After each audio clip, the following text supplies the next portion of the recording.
গত ক্লাসে আমরা কি কি দেখছিলাম? স্টাইল শিট কয়ভাবে লেখা যায় এটা জানছিলাম।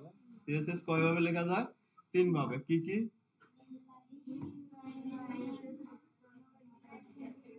আচ্ছা, ঠিক আছে, এটা একটু মনে রাখবেন। ইনলাইন, এরপর আছে কি ইন্টারনাল, আর একটা আছে এক্সটার্নাল। আচ্ছা, সিএসএস ফাইলের এক্সটেনশন হয় কি ডট সিএসএস। আচ্ছা, এরপরে আমরা আর কি দেখলাম? আচ্ছা, যখন আমরা এক্সটার্নাল সিএসএস করি সেক্ষেত্রে কি এইচটিএমএল এর সাথে এক্সটার্নাল যে ফাইলটা থাকে ওটাকে কি আমাদের লিংক করানো হয়। আর এই লিংক করানোর জন্য কি ট্যাগ ইউজ করতে হয়? Link tag. এটা কোথায় কোথায় ইউজ হয়? লিংক ট্যাগটা কোথায় ইউজ করতে হয়? অবশ্যই কি হেডের ভিতরে। হ্যাঁ, অবশ্যই। এই যে যত ধরনের লিংক ট্যাগ আছে সবগুলো ইউজ হবে কোথায়? হেডের ভিতরে। আচ্ছা, এরপরে আমরা দেখছিলাম কালার। কালারের মধ্যে কিভাবে কালার ইউজ করতে হয় একটা টেক্সটের উপরে, সেটা দেখছিলাম। এবং কালার কয় ভাবে ইউজ করতে পারি সেটাও দেখছিলাম। অনেক ভাবেই করা যায়, তার মধ্যে সব থেকে পপুলার বা সব থেকে বেশি আমরা যেটা ইউজ করি ওয়েব ওয়েবের মধ্যে যে জিনিসটা বেশি ইউজ হয় সেটা হচ্ছে কি আরজিবি, আর হচ্ছে কি হেক্সাকোড। আরজিবি আর হচ্ছে কি হেক্সাকোড। আচ্ছা, হেক্সাকোডের যদি আপনি কখনো কোড লেখেন তাহলে কি হেক্সাকোডের সামনে অবশ্যই কি একটা হ্যাশ সাইন দিতে হবে। আচ্ছা, এরপরে দেখছিলাম আমরা কি ব্যাকগ্রাউন্ড। ব্যাকগ্রাউন্ড কালার কিভাবে করা যায়, এরপরে আছে কি ব্যাকগ্রাউন্ডের যে ইমেজ কিভাবে নেওয়া যায় সেটাও দেখছিলাম। আচ্ছা, ব্যাকগ্রাউন্ড ইমেজ নেওয়ার জন্য পাথ দেওয়ার জন্য আমাদের একটা ফাংশন নিতে হবে। ওই ফাংশনটার নাম কি? ব্যাকগ্রাউন্ডের ভিতরে আমরা একটা ফাংশন ইউজ করি, ওই ফাংশনটার নাম কি? ব্যাকগ্রাউন্ড ইমেজের পাথ বলে দেওয়ার জন্য একটা আমরা লিখি না ফার্স্ট ব্র্যাকেট সেকেন্ড ব্র্যাকেট দিয়ে? এটা কি লিখি এটা? আচ্ছা, এটাই আছে, এটাকে বলে আছে ফাংশন। আচ্ছা, এ ধরনের কখনো যদি কোশ্চেন করে যেটা দিয়ে ফার্স্ট ব্র্যাকেট শুরু শেষ হচ্ছে, এই যে যেমন আমরা এখানে করতেছি কি দেখেন, উপরে যদি আসি আরজিবি কালার নিচ্ছি তাই না? এই যে দেখেন এখানে আরজিবি লিখতেছি, এরপরে দেখেন একটা কি ব্র্যাকেট শেষ হচ্ছে, এরপরে কি শুরু হচ্ছে শেষ হচ্ছে। তো এগুলোকে আমরা বলি ফাংশন। এখন হয়তো একটু ইয়ে লাগবে, পরবর্তীতে যখন আমরা জাভাস্ক্রিপ্ট বা ফাংশন বুঝবো তখন জিনিসগুলো ক্লিয়ার হবে। তো এগুলোকে হচ্ছে বলি আমরা এক একটা করে কি ছোট ছোট ফাংশন। ইউআরএল এটাও একটা কি ফাংশন। এই ধরনের কেউ যদি বলে তাদের বুঝতে পারেন শব্দটা, এই কারণে বললাম আর কি। তো ব্যাকগ্রাউন্ড ইমেজ নেওয়ার জন্য একটা ফাংশন যেটা ইউজ করি সেটা হচ্ছে কি ইউআরএল। এরপরে ব্যাকগ্রাউন্ড রিপিট দেখছিলাম, কিভাবে রিপিট গুলোকে বন্ধ করা যায়। এরপরে কি ব্যাকগ্রাউন্ড অ্যাটাচমেন্ট দেখছি। ব্যাকগ্রাউন্ড অ্যাটাচমেন্টের ভ্যালু কি কি ছিল? ব্যাকগ্রাউন্ড অ্যাটাচমেন্টের ভ্যালু গুলো কি কি দিছিলাম আমরা? ফিক্সড আর হচ্ছে কি স্ক্রল। ব্যাকগ্রাউন্ড এর পরে আছে কি পজিশন দেখছিলাম। পজিশন আপনি যে কোনো দিক দিয়ে কি বলে দিতে পারেন। এরপরে আছে ব্যাকগ্রাউন্ড সাইজ। ব্যাকগ্রাউন্ড সাইজ কি দেখছিলাম আমরা? কভার। আচ্ছা,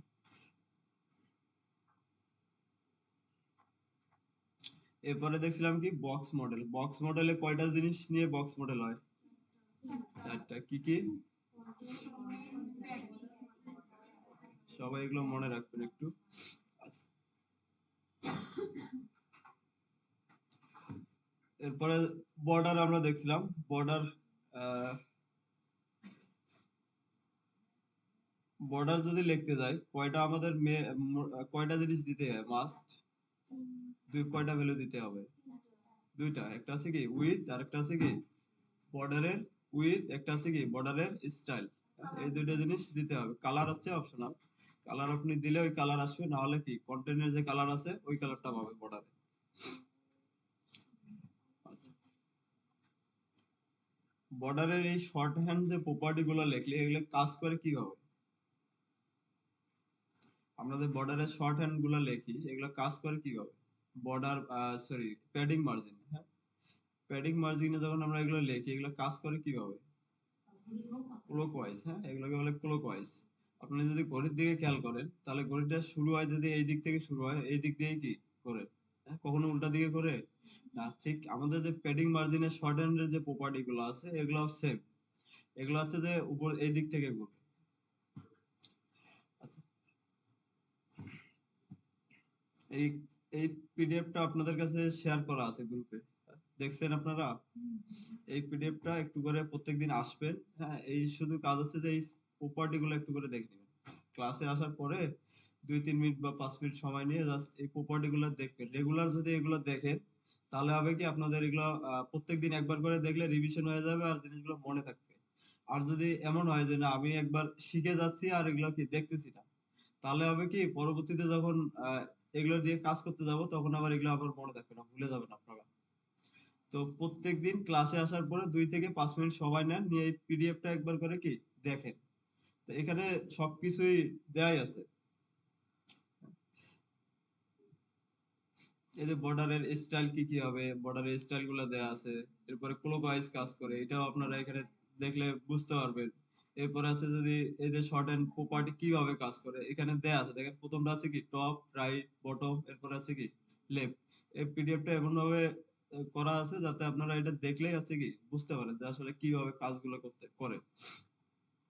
তো প্রত্যেকদিন এসে একবার করে দেখে নেবেন। আজকে যেটা আমরা দেখবো সেগুলো হচ্ছে যে টাইপোগ্রাফি কি হয়, টাইপোগ্রাফি। আচ্ছা, টাইপোগ্রাফি কি এটা বোঝার আগে এখানে যদি আসি।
আচ্ছা, এখানে ধরেন একটা এই যে আমরা লরেম কন্টেন্ট গুলো নেই না, বেসিক এটা হচ্ছে ওদের ওয়েবসাইট লরেম হিসাবে।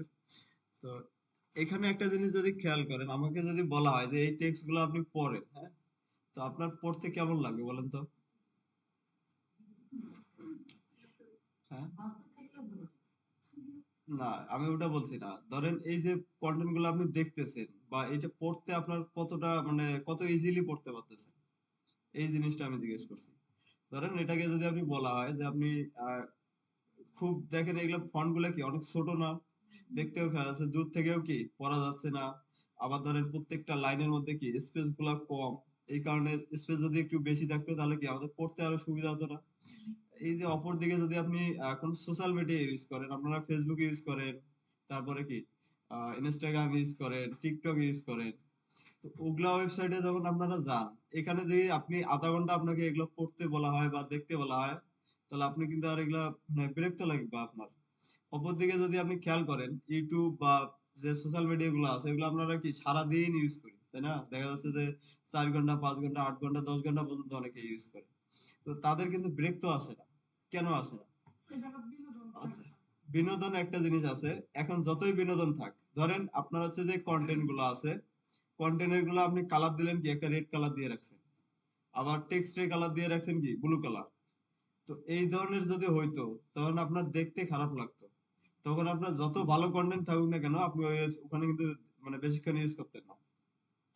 তো এই যে জিনিসগুলো আছে যে আপনার একটা কন্টেন্ট আপনি কত সুন্দর করে ইউজারের কাছে ডিসপ্লে করতেছেন, এই যে টেক্সট গুলো আছে কত সুন্দর করে আপনি ডিসপ্লে করতেছেন, এটাই হচ্ছে কি টাইপোগ্রাফি, এটাকেই বলে হচ্ছে কি টাইপোগ্রাফি।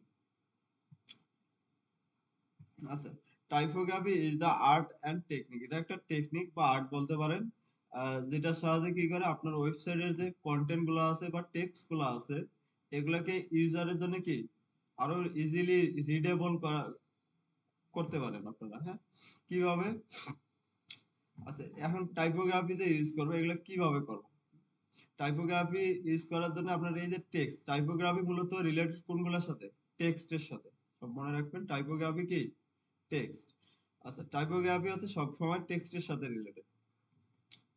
আচ্ছা, টাইপোগ্রাফি যদি আপনারা এখানে আসেন, এই যে আমরা যেটা দেখলাম এরকম যদি হইতো, এগুলা হচ্ছে কি ফন্ট সাইজ বড় হইতো, লাইন হাইট বড় হইতো, এই যে কাজগুলো আমি বলতেছি মুখে, এগুলাই হচ্ছে কি সিএসএস এ যখন আপনি করবেন, সেটাই হচ্ছে কি টাইপোগ্রাফি। আর টাইপোগ্রাফি জন্য সিএসএস এর অনেকগুলো প্রপার্টি আছে, যেমন অন্যান্য আমরা দেখছিলাম কি ব্যাকগ্রাউন্ডের জন্য ব্যাকগ্রাউন্ড প্রপার্টি দেখছিলাম, ওয়ার্ড পেডিং, মার্জিন, এদের যেমন প্রপার্টি আছে। তো এগুলো করার জন্য সিএসএস এর অনেকগুলো প্রপার্টি আছে। এখন আমাদের কাজ হচ্ছে এগুলো আমরা একটু করে দেখে যাচ্ছি কি কি কাজ কোনটার। প্রথমে যদি আসি কালার, কালার অলরেডি কি আমরা ইউজ করছি জানি। কালার কিভাবে ইউজ করে, কালার হচ্ছে কি কোনো টেক্সটের কালার যদি আমরা চেঞ্জ করতে চাই, তাহলে প্রপার্টি নাম হবে কি শুধু কালার। কোনো টেক্সটের কালার যদি চেঞ্জ করতে চান, প্রপার্টি নাম হয় কি শুধু কালার। এরপরে আছে কি টেক্সট অ্যালাইন। আমরা অনেকে এগুলো জানি। টেক্সট অ্যালাইন, অ্যালাইন কি, ওই যে যেমন আহ, একটা কথা আছে না, হেলে দুলে আর কি পড়ে যায় আর কি, এরকম। তো আপনি যে দিক দিয়ে হেলে পড়বেন ওটাই হচ্ছে কি অ্যালাইনমেন্ট। দেখা যাচ্ছে যে যদি লেফটে নেন তাহলে হবে কি লেফট, মাঝখানে যদি রাইটে নিতে চান তাহলে হবে কি রাইট। আবার হচ্ছে কি যদি মাঝখানে নিতে চান, দুই দিক থেকে কি সমান স্পেস দিয়ে মাঝখানে নেবেন তাহলে হবে কি সেন্টার। এরপরে আছে আরেকটা আছে জাস্টিফাই। আমরা এমএস ওয়ার্ড ইউজ করছেন না অনেকেই, ওয়ার্ড ফাইলে যদি যান তাহলে এই লাইন গুলো তো এখানে অলরেডি সবার এগুলো পরিচিত, যারা এখানে এমএস ওয়ার্ড নিয়ে কাজ করছে।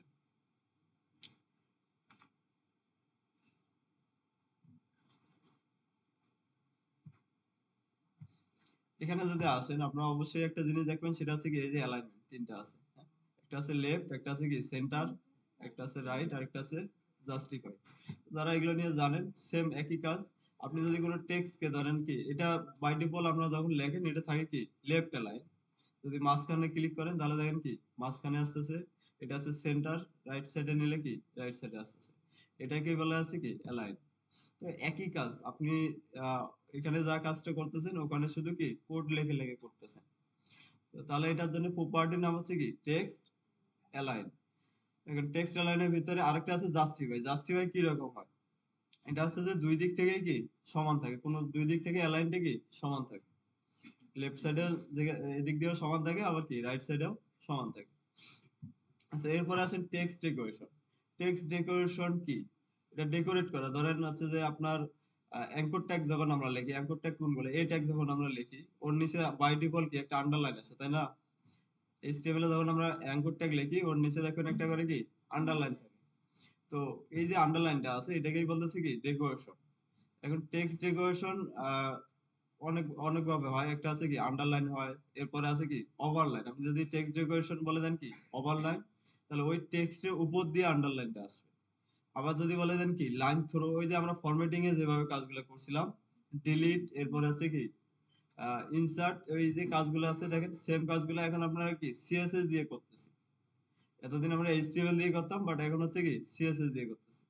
তো এটা হচ্ছে টেক্সট ডেকোরেশন। যদি আপনি জানেন কি আন্ডারলাইন, তাহলে নিচের দিকে আন্ডারলাইন আসবে। আবার যদি বলা দেন কি ওভারলাইন, ওভারলাইন মানে কি লাইনের উপর দিয়ে আসবে। এরপর আছে লাইন থ্রো। লাইন থ্রো মানে কি লাইনটা কেটে যাবে মাঝখান দিয়ে। আরেকটা আছে কি নান। যদি কখনো থাকে, ধরেন অ্যাঙ্কর ট্যাগের ভিতরে বাই ডিফল্ট কি আন্ডারলাইন থাকে, তো এখন আপনি যাচ্ছেন ওটাকে রিমুভ করতে, তাহলে হবে কি টেক্সট ডেকোরেশন নান। এরপরে ধরেন আছে কি টেক্সট ট্রান্সফর্ম, ট্রান্সফরমেশন। ট্রান্সফরমেশন বলতে কি বোঝাচ্ছে, টেক্সটকে একটা টেক্সটে কি আপনি অন্য একটা টেক্সটে কনভার্ট করতেছেন। ধরেন স্মল লেটারে আছে, আপনি ক্যাপিটাল লেটারে কনভার্ট করে দিচ্ছেন। এইচটিএমএল এ যেরকমই থাকুক, আপনি চাইলে এগুলোকে কি সিএসএস এর মাধ্যমে চেঞ্জ করে দিতে পারবেন। আপনার এইচটিএমএল এ স্মল লেটারে আছে, আপনি চাইলে ওগুলাকে কি সিএসএস দিয়ে বড় হাতের বা ক্যাপিটাল লেটারে করে দিতে পারবেন। এটার জন্য প্রপার্টি ওরা দিচ্ছে কি টেক্সট ট্রান্সফর্ম। টেক্সট ট্রান্সফর্ম হচ্ছে কি আপনি যদি আপার কেস দেন তাহলে সবগুলাই কি বড় হাতের হয়ে যাবে। আবার যদি কি লোয়ার কেস দেন, সেক্ষেত্রে হচ্ছে কি সবগুলা স্মল লেটারে হয়ে যাবে। এরপরে আছে কি ক্যাপিটালাইজ। ক্যাপিটালাইজ যদি দেন, সেক্ষেত্রে হবে প্রত্যেকটা ওয়ার্ডের প্রথম ওয়ার্ডটা, প্রত্যেকটা ওয়ার্ডের প্রথম ওয়ার্ড লেটারটা, সরি লেটার হবে কি ক্যাপিটালাইজ বড়, আর বাকিগুলো হবে কি স্মল লেটার। এখন এটা বলতে পারেন যে আবার এই আমাদের তো লেখি এভাবে যে প্রত্যেকটা সেন্টেন্সের বড় হাতের হবে, তাই না? তো ওটার জন্য আসলে কোনো কিছু নাই। ওটা আসলে আপনি এরকম করতে চাইলে কি হাতে লিখে দিতে হবে এইচটিএমএল। আচ্ছা, এরপরে যদি আসি টেক্সট ইনডেনশন, এটা একটা খুবই ভালো একটা মজার একটা ইয়া। প্রপার্টি। টেক্সট ইন্ডেন্টেশন কি?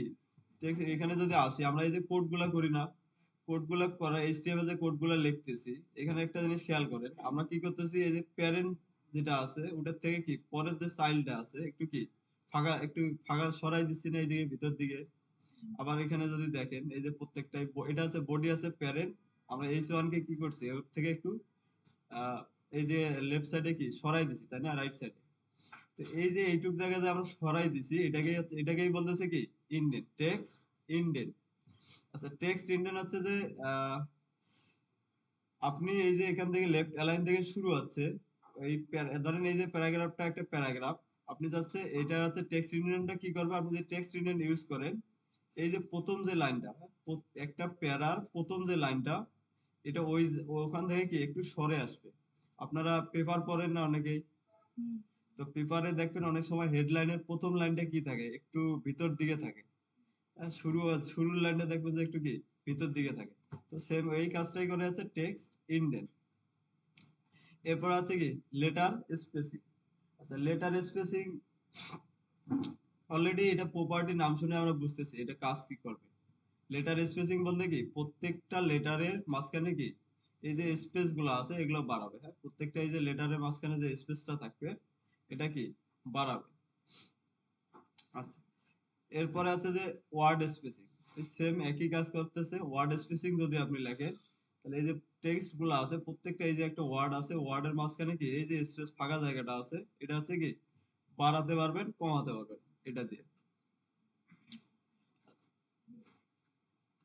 আচ্ছা, ওয়ার্ড স্পেসিং, টেক্সট স্পেসিং, এরপরে আছে কি লাইন হাইট। আচ্ছা, লাইন হাইট কি এটাও আমরা বুঝতেছি। লাইন হাইট হচ্ছে কি প্রত্যেকটা লাইনের মাঝে কি চাইলে এই যে গ্যাপটা আছে, এই যে একটা লাইনের থেকে আরেকটা লাইন শুরু হচ্ছে যে গ্যাপটা আছে, এটাকেও চাইলে কি আপনি কমাতে পারবেন বাড়াতে পারবেন লাইন হাইট দিয়ে। এরপরে যদি আসি টেক্সট শ্যাডো। শ্যাডো তো আমরা বুঝি, শ্যাডো মানে কি ছায়া।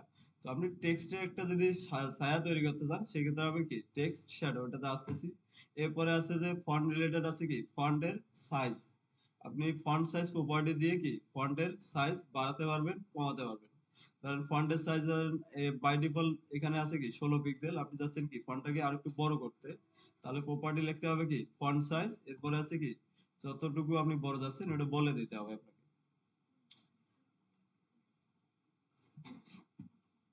এরপরে আসেন ফন্ট স্টাইল। ফন্ট স্টাইল গুলো কি হয়, আমরা যে ফন্টের আছে কি ইতালিক করি, ইতালিক করতাম না আই ট্যাগ দিয়ে। এরপরে আছে কি আহ না, বোল্ড হচ্ছে আলাদা, ফন্ট ওয়েট ওটা আলাদা ওটাকে আলাদা বলে। ইতালিক করতে নরমাল টেক্সটকে কি ইতালিক করতাম। আবার দেখা যাচ্ছে যে আপনি চাইলে কি ধরেন একটা আই ট্যাগ আছে, ওটার হচ্ছে টেক্সট গুলা কি বাঁকা হয়ে আসে তাই না, এখন আপনি চাইলে ওটা সিএসএস দিয়ে কি আপনি চেঞ্জ করে দিতে পারবেন, বাঁকাটাকে কি আবার ধাক্কা দিয়ে সোজা করে দিতে পারবেন সিএসএস এর মাধ্যমে। ধরেন এটার জন্য আছে যে ফন্ট স্টাইল। ফন্ট স্টাইল কি কি আছে, নরমাল, নরমাল আমরা যেরকম পি লিখি সাধারণত আউটপুটে যেটাই দেখি এটা আছে কি নরমাল মোড। এরপরে যদি ইতালিক করতে চান তাহলে হবে কি ফন্ট স্টাইল ইতালিক। আচ্ছা, এই ধরনের আরো গুলো আছে, এগুলো খুব একটা ইউজ হয় না, আমরা এই দুইটাই বেশি ইউজ হয়, একটা হচ্ছে কি নরমাল আর একটা হচ্ছে কি ইতালিক। এরপরে আসেন ফন্ট ওয়েট। ফন্ট ওয়েট কি কাজ করে, একটা টেক্সট হচ্ছে কি যে টেক্সট আমরা যখন পি লিখি সাধারণত আউটপুটে কি ঠিক কিরকম দেখা যাচ্ছে, যদি দেখি এরকম দেখা যাচ্ছে। আপনি যাচ্ছেন এই টেক্সটটাকে কি একটু বোল্ড করতে, আমরা এইচটিএমএল যখন বোল্ড ট্যাগ করতাম স্ট্রং ট্যাগ লিখতাম, সেই কাজটাই করতেছে কি ফন্ট ওয়েট। এই যে ফন্ট ওয়েট দিয়ে কি টেক্সট চাইলে আপনি বোল্ড করতে পারবেন চিকন করতে পারবেন। এখন এর ভ্যালু গুলো হয় কিভাবে, ভ্যালু গুলো বিভিন্ন ভাবে দেওয়া যায়। ধরেন এখানে নরমাল, বোল্ড, এরপরে আছে কি বোল্ডার। তাহলে নরমাল হচ্ছে এমনিতেই স্বাভাবিকভাবে যেটা দেখা যায় ওটা হচ্ছে নরমাল। বোল্ড দিলে কি ওর থেকে একটু মোটা হবে, আবার বোল্ডার দিলে কি তার থেকে একটু কি বেশি মোটা হবে। আবার লাইটার, লাইটার দিলে আছে কি ওর থেকে একটু কি চিকন হবে। হ্যাঁ, সাধারণ যেভাবে থাকে তার থেকে কি আরো চিকন হবে। আচ্ছা, এরপরে এভাবেও দেওয়া যায়, আমরা হচ্ছে ফন্ট ওয়েট গুলা সাধারণত বেশি ইউজ করি আছে যে নাম্বার সংখ্যায়। একটা ফন্টের সাধারণত ওই আমরা 100 থেকে 900 পর্যন্ত, 100, 200, 300 ফন্ট ওয়েট যদি বলে দেন কি 100, এরপরে বলে দিতে পারবেন 200, 300, এভাবে 900 পর্যন্ত বলা যায়। তো আপনি যত বাড়াবেন ফন্ট ওয়েটটা কি তত মোটা হবে। আর নরমাল ভ্যালু হচ্ছে 400। ফন্টের এই যে ফন্ট ওয়েটের যে ভ্যালু গুলো আছে আমরা 1 থেকে 900 পর্যন্ত ইউজ করি। তবে নরমাল যেটা থাকে সেটা হচ্ছে কি 400। এখন 400 থেকে যদি আপনি 500 বলে দেন তাহলে নরমাল থেকে কি একটু মোটা হবে। আবার যদি আপনি বলে দেন কি 300, তাহলে দেখবেন কি যেরকম আছে ওর থেকে আরো কি ফন্ট গুলা চিকন হবে। আচ্ছা, এরপরে আছে ফন্ট ফ্যামিলি। ফন্ট ফ্যামিলি হচ্ছে এর মাধ্যমে আপনি চাইলে একটা ওয়েবসাইটে তো অনেক ধরনের ফন্ট থাকে, এগুলোর নাম বলে দিতে পারি। তো এই এতক্ষণ যেগুলো বললাম সবগুলো আপনাদের মাথার উপর দিয়ে গেছে, আমিও বুঝছি। হ্যাঁ, তো যাই হোক, ওটা কোনো ব্যাপার না। আমরা হচ্ছে যে এখন প্র্যাকটিক্যাল যদি কোড করে দেখি তাহলে হয়তো জিনিসগুলো বুঝতে পারবো ভালো। আচ্ছা চলেন তাহলে আজকের জন্য একটা কি ফোল্ডার আর ফাইল তৈরি করে নেই।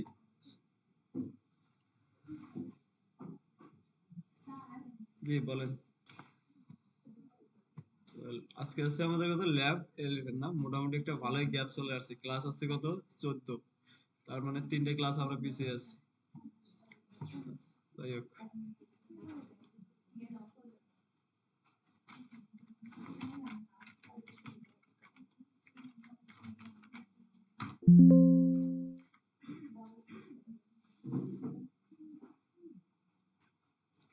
আচ্ছা এখানে একটা ফোল্ডার স্ট্রাকচার তৈরি করার জন্য আমি একটা এভাবে প্রথম থেকে যদি প্র্যাকটিস করি তাহলে আপনাদের ধীরে ধীরে জিনিসগুলো ক্লিয়ার হয়ে যাবে। আমরা সাধারণত এভাবে, আমরা যেমন এই যে ইন্ডেক্স ফাইলের পাশে সিএসএস ফাইল তৈরি করছিলাম গতকালকে, তাই না? সবাই একটু মনোযোগ দেন এদিকে। আচ্ছা, ইন্ডেক্স ফাইলের পাশেই সিএসএস গুলো রাখছিলাম। এরপরে ইমেজ যদি আসে, ইমেজ গুলোও কি সিএসএস এইচটিএমএল এর পাশে এভাবে কি রেখে দিছি। তো এভাবে রাখলে হবে কি, একটা ওয়েবসাইটে দেখা যাচ্ছে 200 3 1 150 200 ইমেজ থাকতে পারে। আবার পেজ থাকতে পারে, ধরেন 10 15টা পেজ থাকতে পারে। আবার অডিও ভিডিও থাকতে পারে। এরপরে আছে যে সিএসএস এর ফাইল আরো অনেকগুলো থাকতে পারে। তো এখন যদি আপনি এই যে এই একই ফোল্ডারের ভিতরে সবগুলো এভাবে রাখেন, তো কখন কোনটা আপনি খুঁজতে গেলে তখন পাগল হয়ে যাবেন আপনি নিজেই। 1 150 ফাইল যদি এখানে যদি সিরিয়াল থাকে, আপনি কোনটাকে খুঁজবেন, তখন কিভাবে খুঁজবেন? পাবেন এগুলো খুঁজে বের করতে? এগুলো, এই কারণে আমরা সবসময় কি করি, প্রত্যেকটা ফাইল প্রত্যেকটা ফোল্ডার গুছিয়ে রাখি। গুছিয়ে রাখার জন্য প্রত্যেকটা ফাইলের সিএসএস ফাইলের জন্য কি আলাদা একটা ফোল্ডার করে নেই। এরপর আছে ইমেজ ফোল্ডার, ইমেজের জন্য কি আলাদা একটা ফোল্ডার করে নেই। এইভাবে আছে কি ফোল্ডার গুলো সাজিয়ে নেই। তো প্রথম থেকে আমি বলবো যে এটা প্র্যাকটিসটা সবাই এভাবেই করবেন। ফার্স্টে আছে কি আমাদের এইচটিএমএল ফাইল থাকবে। এইচটিএমএল এর ফাইলের পাশে আপনারা হচ্ছে যে একটা ফোল্ডার তৈরি করে নেবেন। একটা ফোল্ডার তৈরি করেন, সেটার নাম দেবেন হচ্ছে কি অ্যাসেট।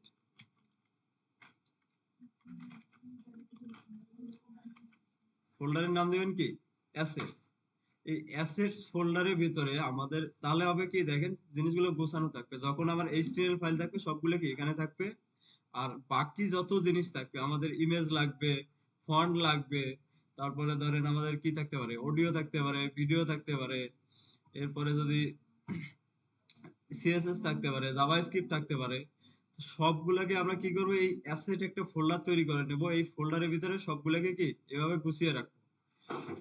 আচ্ছা, এখন যদি আমার এখানে এসে আমি ফোল্ডার তৈরি করে নেব, সেটা হচ্ছে কি সিএসএস এর জন্য আলাদা ফোল্ডার। একটু ভালো মতন দেখবেন সবাই এটা, হ্যাঁ? এইভাবেই প্র্যাকটিস করবেন। সিএসএস এর জন্য আমি আলাদা ফোল্ডার তৈরি করে নেব। এরপরে আছে কি ইমেজের জন্য আরেকটা ফোল্ডার তৈরি করে নেব, ইমেজ। এরপরে আছে কি, ধরেন আমার ফন্ট লাগবে, তাহলে ফন্টের জন্য কি আমি ফন্ট গুলো আলাদা নিয়ে রাখবো। তাহলে হবে কি সব জিনিস আমার কি গোছানো থাকবে এখানে। আবার যদি ধরেন যে ফন্ট লাগবে, এরপরে কি জাভা স্ক্রিপ্ট থাকতে পারে আমাদের ওয়েবসাইটে, তাহলে এখানে কি জেএস নামের আমি একটা ফোল্ডার তৈরি করে নিতে পারি। এরপরে আর কি থাকতে পারে, অডিও ভিডিও, হ্যাঁ? তাহলে প্রত্যেকটা আইটেমের জন্য কি আলাদা আলাদা এভাবে কি ফোল্ডার তৈরি করে নেবো আমরা। তাহলে হবে কি আমাদের ইমেজ গুলো কি, আমার যখন ইমেজ আমাকে চেঞ্জ করতে হবে বা দেখতে হবে, তখন আমি কি সরাসরি এখানে ইমেজ থেকে দেখে নেবো। এরপরে আমার কি সিএসএস ফাইল যতগুলো থাকবে, সিএসএস এ গেলে আমি পেয়ে যাচ্ছি। তাহলে এই যে এভাবে প্রত্যেকটা কোড আছে কি গুছিয়ে করতে হবে। তো কিভাবে করলাম আমি, ফার্স্টে যদি আবার আসি, প্রথমে আছে কি একটা এইচটিএমএল ফাইল তৈরি করবেন। এইচটিএমএল এর পাশে শুধু আছে কি একটা অ্যাসেট নামের ফোল্ডার তৈরি করবেন। এই অ্যাসেট ফোল্ডারের ভিতরে আপনার যেগুলো লাগবে, সিএসএস লাগলে কি সিএসএস এর একটা ফোল্ডার তৈরি করে নেবেন। ইমেজ লাগলে কি ইমেজের একটা ফোল্ডার তৈরি করে নেবেন। তাহলে আমাদের এখন লাগতেছে কি একটা সিএসএস ফাইল লাগবে, তাই না? তাহলে আমি কি করবো, এই সিএসএস ফোল্ডারের ভিতরে গিয়ে কি একটা সিএসএস ফাইল তৈরি করে নেবো।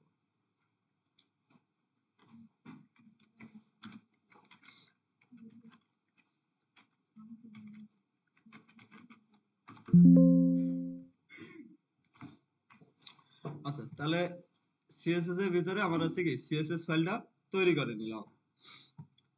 এখন এটাকে ভিএস কোডে ওপেন করে নিই আমরা। ধরেন এগুলো আগের যেগুলো আছে এগুলো আমরা কেটে দেই। সিএসএস টাকে ওপেন করলে এরপরে আছে কি আমাদের এইচটিএম।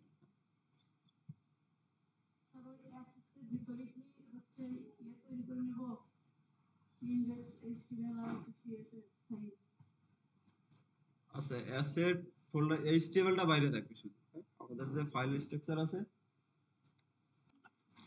ওকে, তাহলে আমরা কি করলাম, একটা অ্যাসেট ইনডেক্স ফাইল তৈরি করছি, এরপরে আছে কি সিএসএস ফাইল তৈরি করছি। এখানে এসে এইচটিএমএল এর বেসিক স্ট্রাকচার নিয়ে নিচ্ছি। আজকে আমরা দেখতেছি কি সিএসএস আর হচ্ছে যে এখানে সিএস। এখন হচ্ছে যে এই যে ফার্স্টেই কাজ করবেন যখনই এইচটিএমএল ফাইল আর সিএসএস ফাইল ওপেন করে নেবেন, প্রথম কাজ আর এর মাঝে আর কোনো কাজ করবেন না, মনে রাখবেন দুইটার মধ্যে আগে কি ফার্স্টে আছে কি লিংক করাই দিবেন। এই কাজটা আগে করে নেবেন, নাহলে অনেক সময় দেখবেন যে সিএসএস কোড করতেছেন আউটপুট পাচ্ছেন না। তো এই কাজটা প্রথম অবস্থায় বিগিনারদের জন্য একে কমন একটা প্রবলেম। তো যখনই আপনি কি এইচটিএমএল আর সিএসএস তৈরি করে নেবেন, কোনো কোড করার আগে কাজ হচ্ছে কি আগে দুইটাকে কি লিংক করাই যায়। তাহলে লিংক করার জন্য কি হচ্ছে লিংক ট্যাগ লেখেন। এরপরে এখানে দেখেন কি করবেন, এখানে এই যে আমাদের রিলেশন গুলো দেখছিলাম না, মনে আছে? এখানে দেখেন এই up arrow down arrow BS code আপনাকে সাজেশন দিচ্ছে আপনি কি লিংক করাতে যাচ্ছেন। সিএসএস এর জন্য দেখেন সিএসএস আছে, এরপরে ফ্যাব আইকন আমরা যেটা দেখছিলাম না, এটা রিলেশন হয় কি আইকন। আপনি যদি ফ্যাব আইকনে ক্লিক করেন তাহলে দেখেন অটোমেটিক এটার রিলেশনটা কি হবে ও বলে দিচ্ছে। আবার ফ্যাব আইকনের ইয়েটাও দিয়ে দিচ্ছে আপনাকে। তো এটা আছে যে একটা বিএস কোডের এগুলা ইউজ করলে আর কি তাড়াতাড়ি কোডগুলো করা যায়। লিংক লেখেন, এরপর আমরা কি করাতে যাচ্ছি, লিংক সিএসএস লিংক করাতে যাচ্ছি। তাহলে সিএসএস এর উপরে যদি ক্লিক করেন তাহলে দেখেন অটোমেটিক কি রিলেশন আসতেছে style sheet style dot CSS এখানে চলে আসছে। না, লেখা লাগবে, কারণ হচ্ছে এতদিন আমাদের এভাবে লেখা লাগলে লাগে নাই, কারণ হচ্ছে কি আমাদের এইচটিএমএল ফাইল এখন একটা ওই যে ফাইল পাথ আমরা দেখছিলাম না, এই জিনিসটা এখানে একটু চিন্তা করো। এতদিন আমাদের এইচটিএমএল এর পাশেই আছে কি সিএসএস টা ছিল, এই কারণে কি করছিলাম সরাসরি কি এখানে নামটা দিয়ে দিছিলাম, তাই না? এখন কি এখানে আছে সিএসএস ফাইলটা কি এইচটিএমএল এর পাশে আছে? আছে কি অ্যাসেট ফোল্ডার। তাহলে আমাকে কি করতে হবে, অ্যাসেট ফোল্ডারে আগে যেতে হবে, হ্যাঁ একটু এভাবে চিন্তা করুন। তাহলে হবে কি আগে অ্যাসেটস, এরপরে আছে কি স্ল্যাশ। পিএস কোডের আরো সুবিধা আছে দেখেন, আপনি এল লেখছেন অটোমেটিক কি আপনাকে সাজেশন দিচ্ছে অ্যাসেট, এরপরে আছে কি স্ল্যাশ, আপনি এখানে এন্টার দেন। এরপরে দেখেন কি দেখাচ্ছে অ্যাসেট ফোল্ডারের ভিতরে কি কি আছে সেটাও আপনাকে দেখাই দিচ্ছে, কিন্তু ভিএস কোডই আপনাকে সাজেশন দিচ্ছে। তো আমি বলবো এই সাজেশনটা আপনারা নেন, হ্যাঁ তাহলে হবে যে ভুল হওয়ার চান্সটা কম থাকবে। তো অ্যাসেট লিখলাম, এরপরে আমাদের সিএসএস ফাইলটা কোন ফোল্ডারে আছে, সিএসএস, তাহলে আমি এই যে সিএসএস আছে এখানের উপরে কি একটা ক্লিক করে দেব। এখন আবার দেখেন সিএসএস ফোল্ডারের ভিতরে কি আছে সেটাও আমাকে দেখাই দিচ্ছে। সিএসএস ফোল্ডারের ভিতরে কি আছে স্টাইল ডট সিএসএস। এখন এটা যদি এন্টার করি তাহলে দেখেন কি অটোমেটিক লিংক হয়ে যাচ্ছে। ভিএস কোড এগুলো আছে যে অ্যাডভান্স এডিটর, এগুলো কোড এডিট কোড করার জন্য এগুলো আপনাকে অনেক ধরনের সাজেশন দেবে। তো এই যে লিংকটা করালাম এটা কি বুঝতে পারছেন আপনারা? ওকে, এটা আমি উঠাই দিচ্ছি। তাহলে এখন হচ্ছে যে আমরা লিংক পাথ আমরা বুঝছিলাম কি মেইন কোনটা, আমাদের এই যে কোড করতেছি যেটাই আমার মেইন ফাইল কোনটা ওটা, তাই না? আমরা কোড করতেছি কোন ফাইলে, ডট এইচটিএমএল ফাইলে, ইনডেক্স ডট এইচটিএমএল ফাইলে। তাহলে এটা কোথায় আছে, আমার কাজ হচ্ছে এটাকে আগে কি খুঁজে বের করা। ইনডেক্স ফাইলটা কোথায় আছে এটাকে কি আগে আমি খুঁজে বের করব, তারপরে আমি লিংক করাবো। তাহলে এই ইনডেক্স ফাইলটা আছে কোথায়, এখানে, আমি এখানে আসলাম। এখন কথা হচ্ছে এর পাশে যেগুলো আছে আমরা কি করতে পারি, সরাসরি নাম ইউজ করতে পারি, তাই না? তাহলে এর পাশে কি আছে, অ্যাসেট। এখানে তো কোনো সিএসএস ফাইল নেই, আছে? আছে কি অ্যাসেট নামের একটা ফোল্ডার। তাহলে আমি কি করব, আগে আমার কাজ হবে কি অ্যাসেট ফোল্ডারে আমার যেতে হবে, হ্যাঁ? এই যে অ্যাসেট কি ফোল্ডারে যেতে হবে। এখন এই অ্যাসেট ফোল্ডারের ভিতরে গেলাম, ওপেন করলাম। এখন এই অ্যাসেট ফোল্ডারের ভিতরেও কি কোনো সিএসএস আছে? কোথায় আছে দেখেন, সিএসএস ফাইল, হ্যাঁ এটা তো হচ্ছে ফোল্ডার, সিএসএস ফাইল আছে এখানে?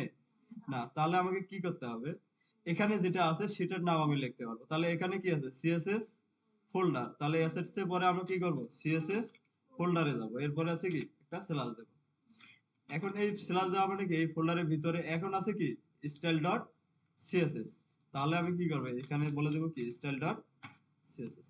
এই যে পাথটা এটা বুঝতে পারছি এখন। আচ্ছা, এই যে কাজটা আমি করলাম, যেভাবে করলাম সবাই ঠিক সেম স্ট্রাকচারে একটা এইভাবে লিঙ্ক করাবেন। কিভাবে করাবেন আবার বলে দিচ্ছি। ফার্স্টে হচ্ছে কি একটা এইচটিএমএল ফাইল তৈরি করবেন, একটা আগে হচ্ছে কি একটা ফোল্ডার তৈরি করে নেবেন। প্রত্যেক দিনের জন্য কি আলাদা আলাদা ফোল্ডার তৈরি করবেন। আমি যেভাবে করতেছি এখানে দেখেন, 1 থেকে এই যে আজকে আমাদের কি ল্যাব 11 পর্যন্ত প্রত্যেক দিনের জন্য কিন্তু আলাদা ফোল্ডার তৈরি করে নিচ্ছি। তো আপনারা এভাবে একটু এগুলো কাজগুলোকে গুছিয়ে রাখবেন। আচ্ছা ঠিক আছে, ওটা আমি বলি, আপনাদের হচ্ছে ডি ড্রাইভে আপনাদের নামে একটা তৈরি করে নেন। যদি কখনো ওটার মধ্যে বসেন ওই ফোল্ডারের ভিতরে করবেন, নতুন একটা বসলে কি ওখানে গিয়ে আরেকটা তৈরি করে নেন। যেভাবে করেন করেন একটা ফোল্ডারের ভিতরে জাস্ট হবে কি এইচটিএমএল ফাইল, ইন্ডেক্স ফাইল, এরপরে হবে কি অ্যাসেট নামের একটা ফোল্ডার, অ্যাসেট নামের একটা কি ইন্ডেক্স ফাইল, এরপরে আছে কি অ্যাসেট নামের ফোল্ডার। এই ফোল্ডারের ভিতরে থাকবে কি সিএসএস, ইমেজ, এভাবে কয়েকটা ফোল্ডার তৈরি করে নেবেন। এরপরে যদি সিএসএস এর ভিতরে কি সিএসএস ফাইলটা তৈরি করে নেবেন। এই কাজটা সবাই করে নেন এবং এটাকে লিংক করাই দেন। আচ্ছা, লিংক করাই দিয়ে একটু দেখেন, আগে চেক করে নেবেন আসলে কাজটা করছে কিনা। ধরেন আমি এখানে একটা H1 বা H2 নেবেন, নেয়ার পরে আহ ধরেন কোনো কিছু লিখে দেন, লরেটের টেক্সট দিয়ে দিলাম, সেভ করি। এরপরে সিএসএস এ গিয়ে H1 কে ধরে একটা স্টাইল করে দেখবেন যে আসলে আমার এই সিএসএস টা ঠিক মতন কাজ করছে কিনা। হ্যাঁ? তো এটা একটু চেক করে দেখুন। কালার দিয়ে দিচ্ছি আমরা, কালার ধরেন দিলাম রেড।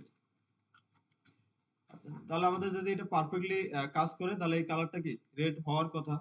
এখন আমরা এটাকে জাস্ট আউটপুটে একবারে এসে কি চেক করে দেখবেন, ইনডেক্স ফাইলটাকে ব্রাউজারে ওপেন করে নেবেন। তাহলে দেখেন আমার এটা কালারটা পাচ্ছে, তার মানে এটা ঠিক প্রপারলি কানেক্ট হয়েছে। তো এভাবে সবাই লিঙ্কটা করার পরে একটু চেক করে নেবেন, একটু তাড়াতাড়ি করুন। আচ্ছা, এখন আসেন টাইপোগ্রাফির মধ্যে ফার্স্টে আমরা কি দেখলাম, কালার। কালার অলরেডি আমরা জানি, কালার আমরা ইউজও করলাম। হ্যাঁ, ফার্স্টে আছে আমাদের এখানে H1 এর ভিতরে আমরা জাস্ট কি একটা কালার বলে দিছি, তাহলে সিএসএসটা আমাদের পাচ্ছে সবারই। আচ্ছা, এখন আসেন কালারের পরে এটাকে বললাম কি অ্যালাইনমেন্ট। হ্যাঁ, অ্যালাইনমেন্টটা কি অলরেডি আমরা বুঝে গেছি, এখন শুধু একটু কি ইউজ করব। এখন ইউজ করার জন্য আছে কি আমার যেটার মধ্যে আপনি অ্যালাইনমেন্ট দিতে যাচ্ছেন সেটাকে এসে বলে দেন কি।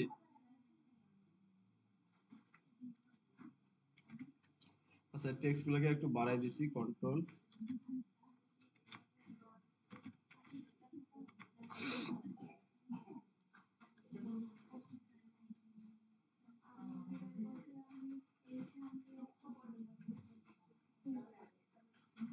আচ্ছা, এদিকে একটু খেয়াল করেন সবাই।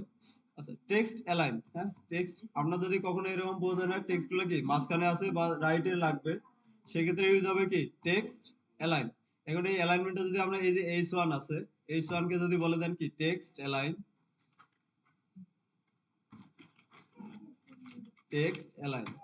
টেক্সট অ্যালাইন হবে কি তিনটা চারটা প্রপার্টি আছে, একটা আছে কি টেক্সট অ্যালাইন লেফট, এরপর আছে কি রাইট। আগে যদি লেফটে দেই, রিফ্রেশ করি, তাহলে এটা অটোমেটিক কি বাই ডিফল্ট লেফটে থাকে, কোনো চেঞ্জ পাবো না আমরা। এখন যদি রাইটে নিতে চাই তাহলে হবে কি টেক্সট রাইট। হ্যাঁ, জাস্ট টেক্সট অ্যালাইন হবে কি রাইট, রাইট সাইডে। তাহলে দেখেন এই যে টেক্সটটা আছে এটা চলে আসছে কি রাইট সাইড। আবার যদি মাঝখানে দরকার হয় তাহলে হবে কি টেক্সট অ্যালাইন সেন্টার। রিফ্রেশ করি তাহলে দেখেন এটা হচ্ছে কি মাঝখানে চলে আসছে। আচ্ছা, আরেকটা জিনিস আরেকটা আছে আমাদের কি জাস্টিফাই। এখন জাস্টিফাই যদি দেই এটার মধ্যে বোঝা যাবে না, কারণ এটা দুই সাইডে কি কোনো কন্টেন্ট। আমাদের এই যে প্যারাগ্রাফটা আছে না, এখানে আসি। তাহলে এই যে প্যারাগ্রাফটাকে যদি সিলেক্ট করি, প্যারাগ্রাফের মধ্যে ইউজ করতেছি কি text line, text align justify. এখানে একটু খেয়াল করেন, বর্তমান যেভাবে আছে লেফট সাইডের অ্যালাইনমেন্টটা কিন্তু সমান আছে, তাই না? আবার এই সাইডের যদি অ্যালাইনমেন্টটা দেখেন, এখান থেকে দেখেন একটু কি ফাঁকা আছে, এটার মধ্যে মানে প্রত্যেকটা লাইনের সাথে কি ফাঁকা আছে। তো এটা এখানে এখন যদি টেক্সট লাইন জাস্টিফাই দেওয়ার পরে যদি আপনি রিফ্রেশ করেন, তাহলে সেন্সটা হচ্ছে দেখেন কি দুই সাইডে অ্যালাইনমেন্ট দেখেন কি সমান হয়ে যাচ্ছে। তো এটা আসলে দেখতে ভালো দেখা যায়। হ্যাঁ, টেক্সট লাইন হচ্ছে কি জাস্টিফাই, যদি কন্টেন্ট এরকম থাকে তাহলে ইউজ করবেন কি টেক্সট লাইন জাস্টিফাই। এখন একবারে সাইডে লেগে লেগে আসতেছে, এত আসতে পড়তে একটু প্রবলেম হচ্ছে। তো এখানে আমরা এর আগে পেডিং দেখছিলাম ক্লাসে, তাই না? তো এখানে যদি আমরা একটু পেডিং দিয়ে দিই, ধরেন পেডিং দিচ্ছি কি 20 পিক্সেল, তাহলে আরো দেখতে ভালো লাগবে। এই যে দেখেন এখন হচ্ছে কি পড়তে আরো সুবিধা হচ্ছে। আচ্ছা, তাহলে টেক্সট লাইন আমরা বুঝলাম। এরপরে যদি আসি টেক্সট লাইন গেল। Text decoration. টেক্সট ডেকোরেশন কি হয়, কোনো একটা টেক্সটের নিচে কি লাইন চলে আসে, হ্যাঁ, টেক্সটের উপরে বা নিচে যেখানে আপনি লাগবে সেখানে আছে, ওটাকে বলতেছে কি টেক্সট ডেকোরেশন। তাহলে আমাদের এই যে পি আছে, পির ভিতরে বলে দিলাম কি টেক্সট ডেকোরেশন আন্ডারলাইন। তাহলে কি হবে, এই যে পি গুলো আছে এর নিচে আছে কি আন্ডারলাইন চলে আসে। রিফ্রেশ করি তাহলে দেখেন কি আন্ডারলাইন চলে আসে এই। আচ্ছা, এরপরে আছে কি টেক্সট অ্যালাইন, আর কি হয়, সরি, টেক্সট ডেকোরেশন ওভারলাইন।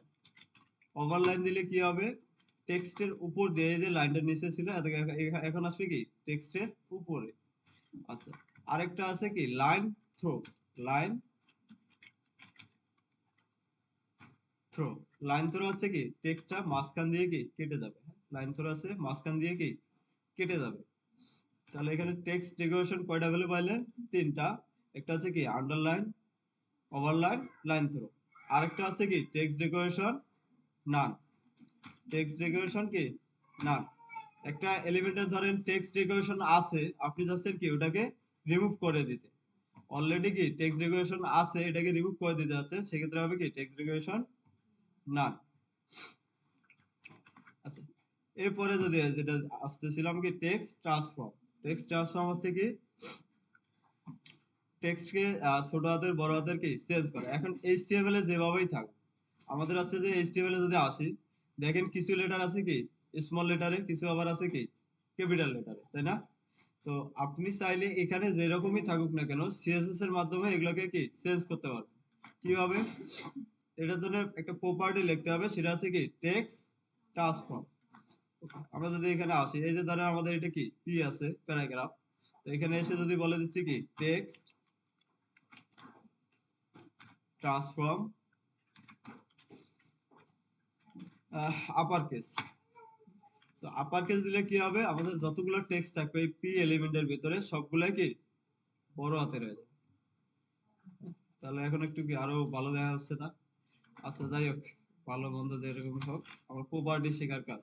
আচ্ছা, এরপরে আছে কি টেক্সট আছে কি লোয়ার কেস, হ্যাঁ, আপার কেস, আরেকটা আছে কি লোয়ার কেস। রিফ্রেশ করি তাহলে হবে কি সবগুলো আছে কি স্মল লেটার হয়ে যাবে। এই পি এলিমেন্টের ভিতরে যতগুলো থাকবে, যেটাকে আপনি সিলেক্ট করবেন সেটার ভিতরে যতগুলো এলিমেন্ট কন্টেন্ট থাকে সবগুলোই কি লোয়ার কেসে চলে আসবে। আচ্ছা, আরেকটা ছিল কি আমাদের আপার কেস, লোয়ার কেস, আরেকটা আছে কি কি আচ্ছা ক্যাপিটালাইজ, হ্যাঁ সরি ক্যাপিটালাইজ। ক্যাপিটালাইজ এখানে রিফ্রেশ করি তাহলে আছে প্রত্যেকটা ওয়ার্ডের, হ্যাঁ, এই যে একটা ওয়ার্ড, এই একটা ওয়ার্ড, প্রত্যেকটা ওয়ার্ডের কি প্রথম যে লেটার গুলো আছে এগুলো আছে কি বড় হাতের হয়ে যাবে। আচ্ছা, এরপরে আছে যে টেক্সট ট্রান্সফর্ম, এটা আমরা দেখলাম। আর হচ্ছে যে প্রত্যেকটা সেন্টেন্সে যদি আপনি করতে চান সেক্ষেত্রে আছে কি আপনাকে হাতে লিখে দিতে হবে। আমরা সাধারণত যেটা করি যে একটা লাইনের প্রথম লেটারটা কি বড় থাকে, তারপরে হচ্ছে কি ডটের পরে যখন শুরু করি তখন হচ্ছে বড় হাতের থাকে। এরকম আসলে সিএসএস এ কোনো কিছু নাই, দরকার ছিল আর কি, এটা হলে ভালো হতো আর কি আমাদের জন্য।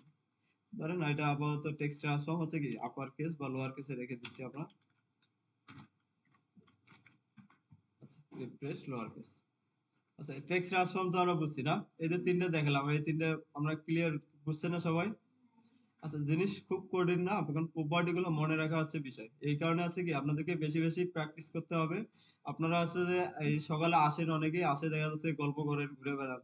তো এটা না করে যদি গত ক্লাসে যে ক্লাস জিনিসগুলো আমরা দেখছি ওই জিনিসগুলোই যদি আপনারা একটু প্র্যাকটিস করেন, তাহলে দেখা যাচ্ছে জিনিসগুলো ক্লিয়ার হয়ে যাচ্ছে। আর কোথাও প্রবলেম হলে তো আমি তো থাকি। আচ্ছা, এরপরে আসেন টেক্সট ইনডেন্ট। এই টেক্সট ইনডেন্ট এটা খুবই একটা ভালো একটা প্রপার্টি। যদি আপনি এখানে আসেন, টেক্সট ইনডেন্ট দিলে কি হবে, একটা প্যারাগ্রাফের প্রথম যে লাইনটা আছে, প্রথম যে লাইনটা আছে এটা হচ্ছে কি আপনি চাইলে দূরত্ব বলে দিতে হবে যে এই ইনডেন্টটা কতটুকু হবে।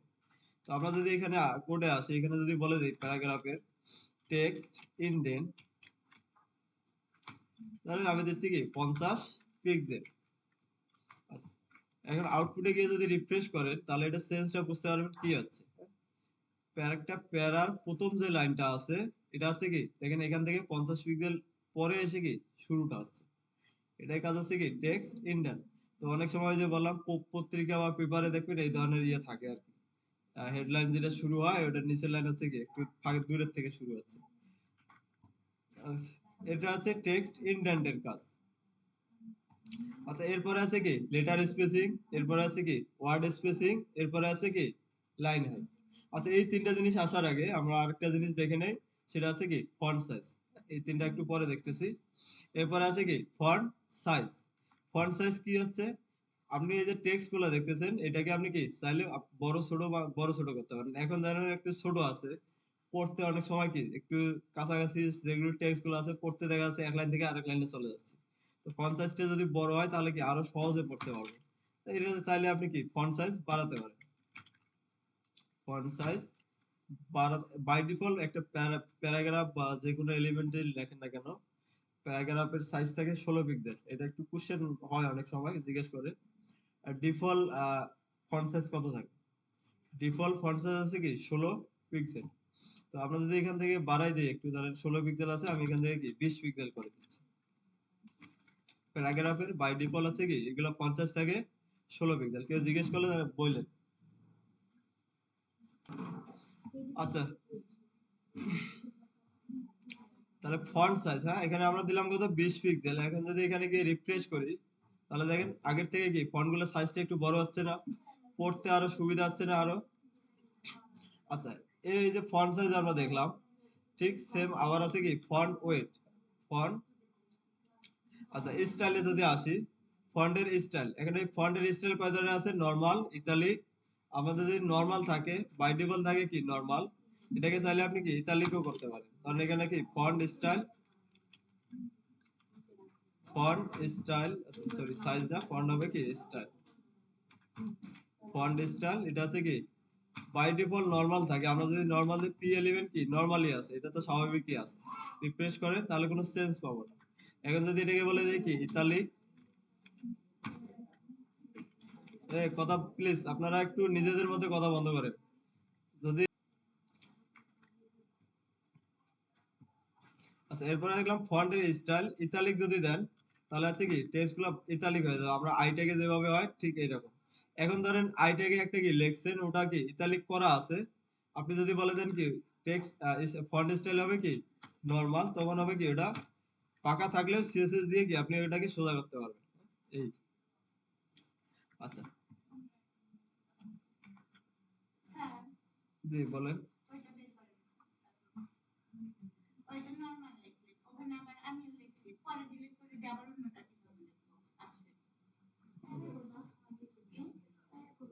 আচ্ছা এখানে এটা আচ্ছা ইতালিক লেখার ক্ষেত্রে ডাবল ক্লিক করেন, এটা রিমুভ করে দেন, ইতালিক লেখেন। হ্যাঁ, না লিখলে থেকে আসবে। আচ্ছা, ঠিক আছে, সমস্যা নেই। আচ্ছা, এরপরে আসেন ফন্টের ওয়েট। হ্যাঁ, ফন্ট ওয়েট কি হয়? ফন্টের ওয়েট বলছিলাম প্রত্যেকটাকে কি নরমাল, বোল্ড, এরপরে আছে কি বোল্ডার। আপনি যাচ্ছেন কোনো একটা টেক্সটকে যেরকম দেখা যাচ্ছে এর থেকে কি মোটা বা চিকন করতে, সেক্ষেত্রে ইউজ হবে কি ফন্ট ওয়েট। আচ্ছা, ফন্ট ওয়েটের ক্ষেত্রে হচ্ছে যে এই যে একটা হেডিং যদি দেখেন, আমরা হেডিং যখন সাধারণত লিখি দেখেন পি ট্যাগের থেকে কি একটু বোল্ড হয়ে আসে, তাই না? একটু মোটা হয়ে আসে। এটা হচ্ছে কি ফন্টের ওয়েট। এখন আপনি যদি এখানে বলে দেন H1 ফন্ট ওয়েট, আমি এখানে বলে দিলাম কি 200, তাহলে দেখেন চেঞ্জটা কি হচ্ছে। আমি বলে দিলাম কি ফন্ট ওয়েট 200 H1। এখন আউটপুটে গিয়ে যদি রিফ্রেশ করি আমরা, দেখেন আগের থেকে কি একটু চিকন হয়েছে। আবার যদি একটু কমাই দেন, আরো কমাই দেন, ফন্ট ওয়েট দিলাম কি 100, রিফ্রেশ করেন। আচ্ছা, এখন কথা হচ্ছে যে 100 বা 200, 300, 400, 500 এভাবে এখান থেকে কি 100 থেকে 900 পর্যন্ত ইউজ করা যায়। ফন্টের ওয়েট কি 100 থেকে এভাবে কি 900 পর্যন্ত ইউজ করা যায়। এখানে এসে যদি রিফ্রেশ করেন তাহলে দেখেন একটু কি বোল্ড হচ্ছে। আসলে 900 যদি দিতাম আরো একটু বোল্ড হওয়ার কথা। আমরা যদি 600 দেই দেখবেন যে এরকমই আছে। এখানে 600 দেন, রিফ্রেশ করেন, দেখেন কোনো চেঞ্জ হবে না, একই দেখা যাচ্ছে। কারণ কি 600 900 একই দিলাম, কি 900 দিলে তো আরো মোটা হওয়ার কথা ছিল, তাই না? তাহলে কেন হচ্ছে না এটা? এটা ডিপেন্ড করে এই যে ফন্ট ওয়েটটা আমরা দিচ্ছি যে 100 থেকে কি 900 পর্যন্ত, এটা ডিপেন্ড করে ফন্টের ক্যাপাসিটির উপর। ফন্টের কি বললাম, ফন্টের ক্যাপাসিটির উপরে। এই ফন্টের একটা ফন্টের অনেকগুলো কি এই যে ফন্ট ওয়েট থাকে, এই ফন্টটা আমরা যেটা এখানে পাচ্ছি, এই ফন্টের যদি কি 900 পর্যন্ত এর ইয়ে থাকতো, তাহলে 900টা কাজ করতো। যেহেতু এই ফন্টটার সর্বোচ্চ আছে কি 600 পর্যন্ত এখানে ওর ক্যাপাসিটি, এই কারণে কি 600 এর উপরে ভ্যালু দিলেও ও আর কাজ করতেছে না। কথাটা কি বুঝতে পারছেন আমার? আচ্ছা, একটা এই যে ফন্টের ভেতরে আমরা ওয়েট দিচ্ছি তাই না, 600, 600 যেটা দিলে যা দেখা যাচ্ছে এখানে, আবার যদি আমি এখান থেকে কি 900 দেই, তাহলে কি এর থেকে একটু মোটা হওয়ার কথা ছিল আমাদের, তাই না? আপনাদের যেটা হওয়ার কথা ছিল আর কি। তো 600 দিলেও যা দেখাচ্ছে, 900 দিলেও কি তাই দেখাচ্ছে। তাহলে এই 900টা কেন কাজ করতেছে? কাজ না করার কারণ হচ্ছে প্রত্যেকটা ফন্টের একটা ক্যাপাসিটি থাকে। হ্যাঁ, আমরা একটু পরে আরো এটা বুঝবো। হ্যাঁ, আমরা যখন গুগল ফন্ট নিয়ে আসবো একটু পরে, তখন এই জিনিসটা ক্লিয়ার হয়ে যাবেন। আপাতত এতটুকু মনে রাখেন, ফন্টের একটা কি ক্যাপাসিটি আছে। এই ক্যাপাসিটি ওর যতটুকু থাকবে অতটুকু পর্যন্ত কি ও মোটা করতে পারবে, এর বেশি পারবে না। আমি এখানে 600 পর্যন্ত কি এর ক্যাপাসিটি আছে, এই কারণে আপনি 900 দিলেও কি ও 600 এর বেশি আর পাচ্ছে না। বুঝতে পারছেন আমার কথা? ওকে। তাহলে এখান থেকে আমরা ফন্ট ওয়েট দেখলাম, ফন্ট স্টাইল, এরপরে আছে কি ফন্টের সাইজ। এখন আসেন টেক্সট, এই যে এখান থেকে আমরা কি কি দেখছিলাম। আচ্ছা, বাকি আছে কি কি লেটার স্পেসিং, ওয়ার্ড স্পেসিং, আর আছে কি লাইন হাইট।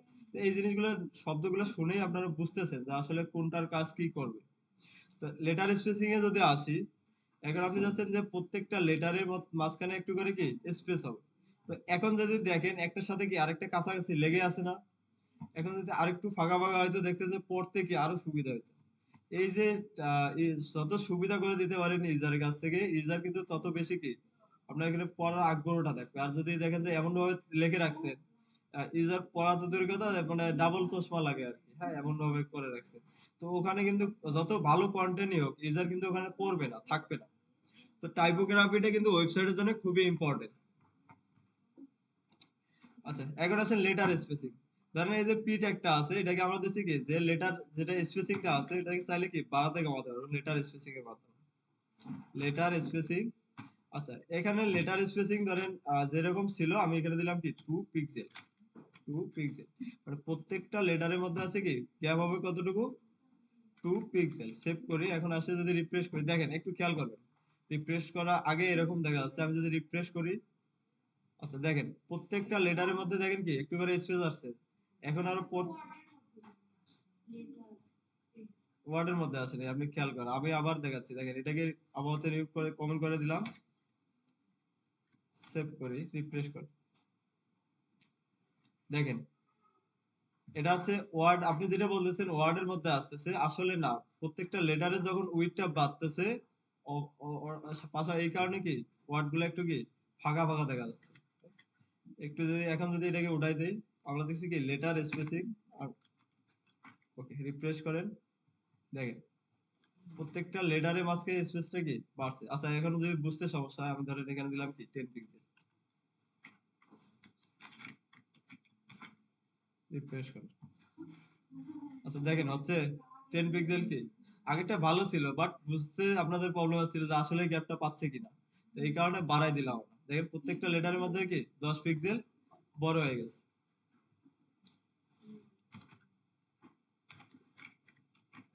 ওকে। আরেকটা আছে সেম জিনিসে এরকমই একটা আছে লেটার স্পেসিং, আরেকটা আছে কি ওয়ার্ড স্পেসিং।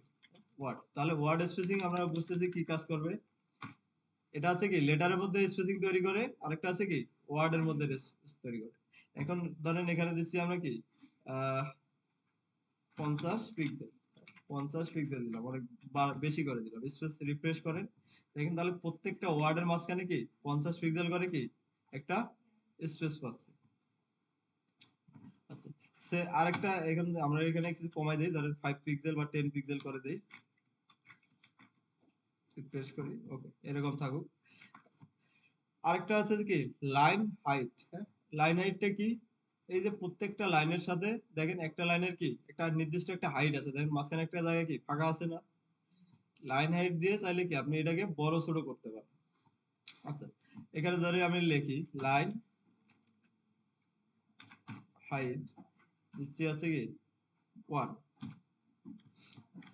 লাইন হাইট 1, 1 মানে কি, 1 মানে হচ্ছে আমার ফন্ট সাইজ যেটা আছে, ফন্ট সাইজ এখানে আমাদের কত আছে 20 পিক্সেল, তার মানে লাইন হাইট 1 মানে হচ্ছে কি 20 পিক্সেল। এখানে এসে রিফ্রেশ করি, তাহলে দেখেন কি হচ্ছে, আগে যা ছিল এখনো কি তাই দেখাচ্ছে।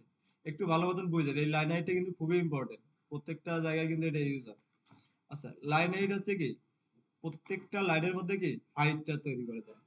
এখন লাইন হাইট আমি দিচ্ছি কি, এখানে দেখেন 1 দিচ্ছি। এখন 1 মানে কত, ভ্যালু কত এটা, এটা এরকম ভাবে কাজ করবে, আপনার যে ফন্টের সাইজ হবে, ফন্টের সাইজ যেটা থাকবে 1 মানে হচ্ছে ভ্যালু হচ্ছে কি ওটাই। তাহলে ফন্টের সাইজ কত এখানে 20 পিক্সেল, তাহলে লাইন হাইট হচ্ছে কি 20, 1 মানে হচ্ছে 20 পিক্সেল। এখন যদি 1 এর পরিবর্তে আমি এখানে 2 করে দেই তাহলে কত হবে, ফন্টের সাইজ হচ্ছে কত 20 পিক্সেল, তাহলে এখানে যেহেতু 2 দিচ্ছি তাহলে 2 দিয়ে কি এটা মাল্টিপ্লাই হবে। কথাটা বুঝতেছেন আমার, 2 দিয়ে কি আপনি এখানে যা ভ্যালু দিবেন সেটাই হবে কি ফন্টের সাইজের সাথে কি হবে গুণ হবে। তাহলে আমি যদি এখানে 2 দিচ্ছি তাহলে হচ্ছে কি ফন্ট সাইজ আছে 20, তাহলে লাইন হাইট এখন হবে কত 40। এটা মনে রাখবেন একটু, রিফ্রেশ করেন তাহলে দেখেন এখন কি 40 পিক্সেলের কি লাইন হাইট পাচ্ছে। আচ্ছা, এর থেকে সব থেকে ভালো উপায় হচ্ছে কি 1.5 দিয়ে রাখা, 1.5 রিফ্রেশ করেন, তাহলে এটা একটা সুন্দর একটা ইয়ে আছে, হ্যাঁ 1.5 বা 1.4, হ্যাঁ এরকম দিলে আছে যে মোটামুটি একটা কি দেখতে খুব ইজিলি পড়া যায়, এরকম একটা আছে। আচ্ছা, এখন আসেন যে এই যে এটা আপনারা আছে যে কোশ্চেন করতে পারেন যে এগুলো আমরা পিক্সেল দিয়ে দিলাম, তাহলে কি এটা কি পিক্সেল দিয়ে দিতে পারবো না? অবশ্যই পারবেন, অবশ্যই পারবেন। আমরা এই যে 1.5 দিলাম, আপনি এটা কি পিক্সেল আকারেও দিতে পারবেন। আচ্ছা, এখন কথা হচ্ছে যে পিক্সেল আকারে দিতে পারবেন, কিন্তু এখানে একটা প্রবলেম হয়, আপনি যদি পিক্সেল আকারে দেন, ধরেন আমি এখানে দিচ্ছি কি 25 পিক্সেল, প্লিজ একটু মনোযোগ দেন এইদিকে। আচ্ছা, আমি দিলাম 25 পিক্সেল, এখন এটা ঠিক আছে। এখন কোনো কারণে ক্লায়েন্ট আপনাকে বললো এই যে ফন্ট সাইজটা আছে এটা কি আপনাকে বাড়াতে হবে। কথাটা বুঝেন, আমি এখানে হচ্ছে যে লাইন হাইট দিছি কি ফিক্সড একটা পিক্সেল দিছি, তাই না? আর এখন কি করতেছি, ধরেন ক্লায়েন্ট এসে আপনাকে বললো যে ফন্ট যেটা সাইজ আছে এটাকে আছে কি 20 এর জায়গায় আপনি কি 30 করে দেন, 30 পিক্সেল। আচ্ছা, 30 পিক্সেল করে লাইন হাইট কিন্তু আপনি আর বাড়ালেন না, সেভ করেন, তাহলে কি হবে ফন্ট গুলো কি একটার ভিতরে একটা কি ঢুকে যাবে আর কাছাকাছি চলে যাবে। তো এটা হচ্ছে একটা প্রবলেম, আপনি যদি এখানে ফিক্সড পিক্সেল দেন তাহলে হচ্ছে যে এই যে পিক্সেল যদি কখনো আপনার যদি চেঞ্জ করা লাগে ফন্ট সাইজ, তাহলে এসে কি এখানে আপনাকে কি চেঞ্জ করা লাগবে। তো এই কারণে আমরা লাইন হাইটের মধ্যে এখানে ফিক্সড পিক্সেলটা ইউজ করি, এই কারণে আমরা বলে দেই ফন্টের সাইজ যেটা আছে ওটার উপরে কি ছেড়ে দেই, যে ফন্টের সাইজ যত হবে, এখন যদি আমি এখানে বাড়াই বা কমাই এটা কোনো ম্যাটার করবে না, ও কি করবে কি 1.5 গুণ করে যতটুকু হবে অতটুকু কি লাইন হাইট দিয়ে দেবে। তো সবসময় লাইন হাইটের ক্ষেত্রে কি এইভাবে ইউজ করবেন, 1 ইউজ করবে, 1.2, 1.3 বা 1.5 এটা ইউজ করবে। আচ্ছা, এই যেগুলো দেখালাম এগুলোর মধ্যে কারো কোনো কোশ্চেন বা কোনো কিছু বুঝতে পারেননি এমন কিছু আছে? আর কোনো কোয়েরি থাকলে বলেন। এখান থেকে মোটামুটি আমাদের যেগুলো দেখছি, বাকি আছে কোনটা, টেক্সট কি শ্যাডো আর হচ্ছে কি ফন্ট ফ্যামিলি। তো এই দুইটা আমরা একটু দেখে ফেলি আসলে এই দুইটা আবার কি জিনিস। আচ্ছা, আগে আসেন ফন্ট ফ্যামিলি। ফন্ট ফ্যামিলি হচ্ছে যে আপনি যে ওই যে ফন্টটা নিয়ে কাজ, আমরা এখানে একটা দেখাচ্ছি ব্রাউজারে, হ্যাঁ আউটপুট এসে যদি দেখেন এই যে একটা ফন্ট দেখাচ্ছে, এখন ফন্ট তো আমার পিসিতে অনেকগুলো আছে, হ্যাঁ এটাই দেখাচ্ছে, এখন অন্যটা দেখাচ্ছে না কেন? আবার একটা ওয়েবসাইটে গিয়ে দেখবেন কি সবগুলাই ফন্ট কি আবার এক হয় না, এক একটা ফন্ট কি এক এক দাম হয়, যেমন হেডিং একটা ফন্ট থাকে, তারপর কি প্যারাগ্রাফে অন্য একটা ফন্ট থাকে, তো ডিফারেন্ট ডিফারেন্ট কি ফন্ট থাকে। আচ্ছা, এখন যদি বলি এই যে ফন্টটা আসতেছে এখানে দেখতেছেন, তো এটা কোত্থেকে আসতেছে কেউ বলতে পারবেন? এই যে ফন্টটা এখানে দেখাচ্ছে এটা কোথা থেকে দেখাচ্ছে? আমরা তো কোনো ফন্ট বলে দেয়নি, দিছি যে এই ফন্টটা আমাকে এখানে দেখান, বাট বাই ডিফল্ট ব্রাউজারে আসে, এটা কোথা থেকে আসে, আমাদের পিসি যখন উইন্ডোজ ইনস্টল দেই তখনই অনেকগুলা কি ফন্ট ইনস্টল হয়ে যায়। আপনারা যদি এখানে যদি দেখেন সি ড্রাইভে আসেন কখনো, সি ড্রাইভে আসলে উইন্ডোজে যদি যান এখানে একটা পাবেন ফন্টস, হ্যাঁ ফন্টস নামের একটা ফোল্ডার পাবেন। এখানে গেলে দেখবেন যে এই যে দেখেন অনেক, যখন আপনি উইন্ডোজ সেটআপ দেন এখানে অনেকগুলা কি ফন্ট চলে আসে। আবার যারা এমএস ওয়ার্ডে কাজ করেন, যখন একটা কোনো কিছু টেক্সট লেখেন, লেখার পরে এখানে যদি ক্লিক করেন, এই যে দেখেন অনেকগুলো ফন্ট দেখাচ্ছে, তাই না? তো এই ফন্ট গুলো কোথা থেকে আসে? আমাদের বাই উইন্ডোজ যখন ইনস্টল করি তখনই এই ফন্ট গুলো এখানে কি থাকে। তো এখন কথা হচ্ছে যে আমরা যদি এমন করি যে এখানে একটা ফন্ট আমার ভালো লাগছে, আমি আমার ওয়েবসাইটে কি ওই ফন্টের নামটা কি বলে দিলাম।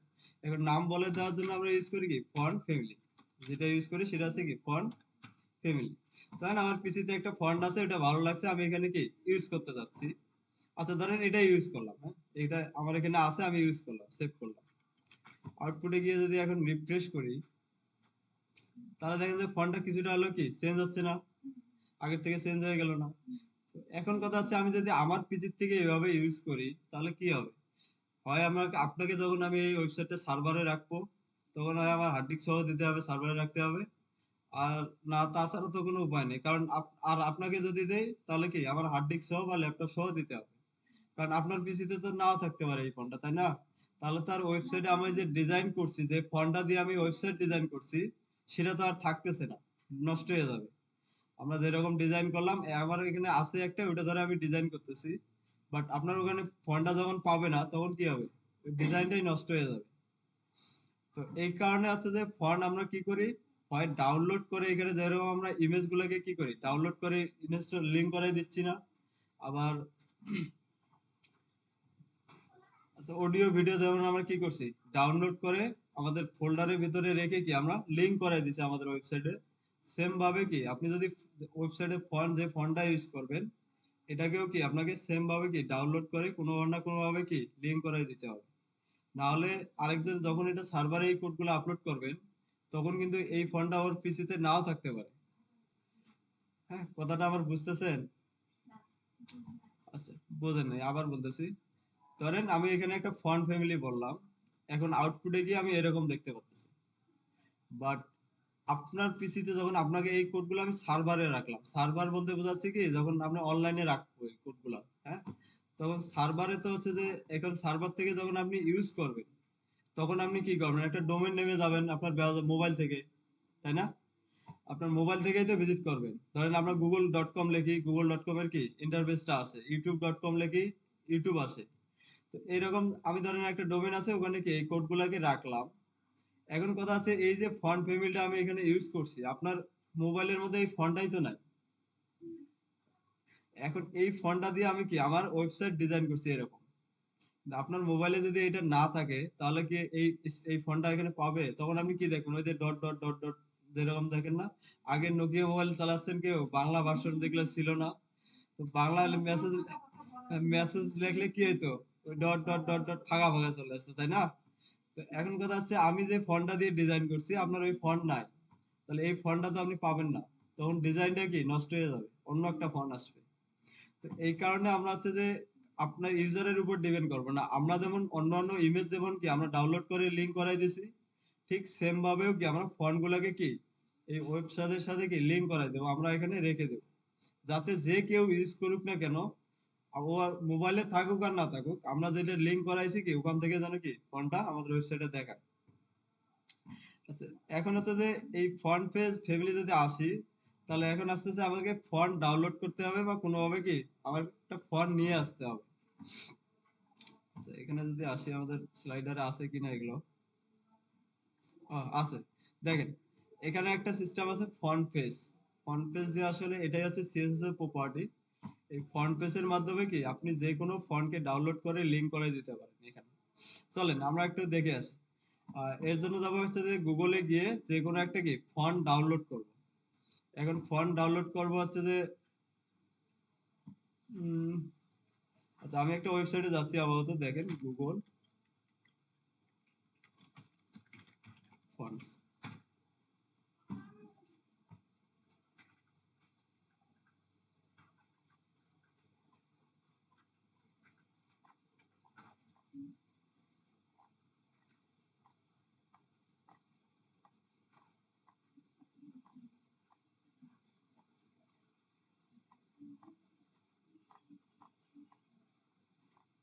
আচ্ছা, ধরেন এই যে একটা ফন্ট, এটা ফন্ট না একটা, জানেন এই ফন্টটাকে কি আমাদের ওয়েবসাইটে যে টেক্সট গুলো আছে এই ফন্টটাকে আমি কি ওখানে দেবো, ইউজ করব।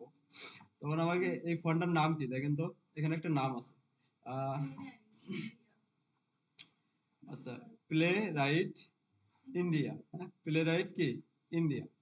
এখন এই ফন্টটা যদি আমি ইউজ করতে যাই তাহলে আমাকে কি ইমেজের ভাবে আমরা কি ডাউনলোড করে নিছি, সেম ভাবে কি আমাদেরকে ডাউনলোড করতে হবে।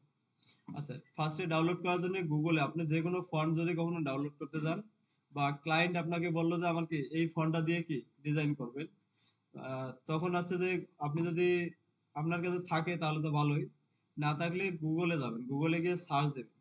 ধরেন আমরা যে ফন্টটা দিতে যাচ্ছি ওটার নাম কি, প্লে রাইট না, প্লে রাইট ইন্ডিয়া ফন্টস।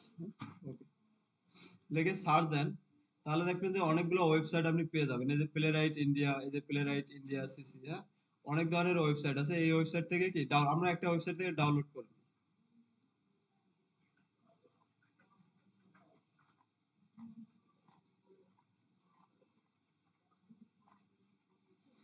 আচ্ছা, এই যে দেখেন, এখানে আসলেই দেখেন প্লে রাইট ইন্ডিয়া ফন্ট, এখানে পাশে দেখেন কি ডাউনলোড অপশন দেওয়া আছে। তো এখানে আমি যদি ক্লিক করে দেই এটা আমার কি ডাউনলোড হয়ে যাবে। এরপর এটা পাবো কোথায় আমরা, ডাউনলোড ফোল্ডারে। এখান থেকে ডাউনলোড ফোল্ডারে যদি যাই, তাহলে দেখেন এই যে Playwrite India dot zip file একটা ডাউনলোড হয়ে গেছে। আচ্ছা, জিপ ফাইল কি আমরা বুঝি, এটা একটা এক্সটেনশন। হ্যাঁ, এটা হচ্ছে যে জিপ একটা এক্সটেনশন, এটা একটা হচ্ছে যে কম্প্রেস করা থাকে অনেকগুলো ফাইল একটার ভিতরে কি কম্প্রেস করা থাকে। তো এটাকে এরকম যদি কখনো আসে, আমাদের কি ফার্স্টে হচ্ছে আনজিপ করে নিতে হয়। এখন আনজিপ করার জন্য অনেকগুলো সফটওয়্যার আছে, বাই ডিফল্ট পিসিতে আপনাদের সবগুলো পিসিতে মনে হয় আছে। এটার উপরে যদি রাইট ক্লিক করেন, রাইট ক্লিক করার পরে এখানে দেখেন উইন্ডার আছে, দেখেন তো আপনাদের আপনাদের মনে হয় থাকার কথা আর কি। আচ্ছা, উইন্ডার পাবেন, যদি না পান এখানে একটা অপশন পাবেন, এই যে স্ট্রাক অল বা স্ট্রাক হেয়ার, এই নামের কি অপশনগুলো পেয়ে যাবেন। তো এখানে উইন্ডারে দেওয়ার পরে আমি এখানে করলাম কি স্ট্রাক ফাইল ক্লিক করে দিলাম, তাহলে এই নামের কি আরেকটা আমি ফোল্ডার পেয়ে যাব। এই যে দেখেন, এই ফাইলটাকে জিপ আনজিপ হয়ে আমাকে একটা ফোল্ডার দিয়ে দিচ্ছে, এটার ভিতরে গেলে আমি অনেকগুলো ফন্ট পাচ্ছি। এই যে পিছন থেকে দেখা যায়, না দেখা গেলে তো, কারণ এটা তো বড় হয় না, এটা কিছু করার নেই আর।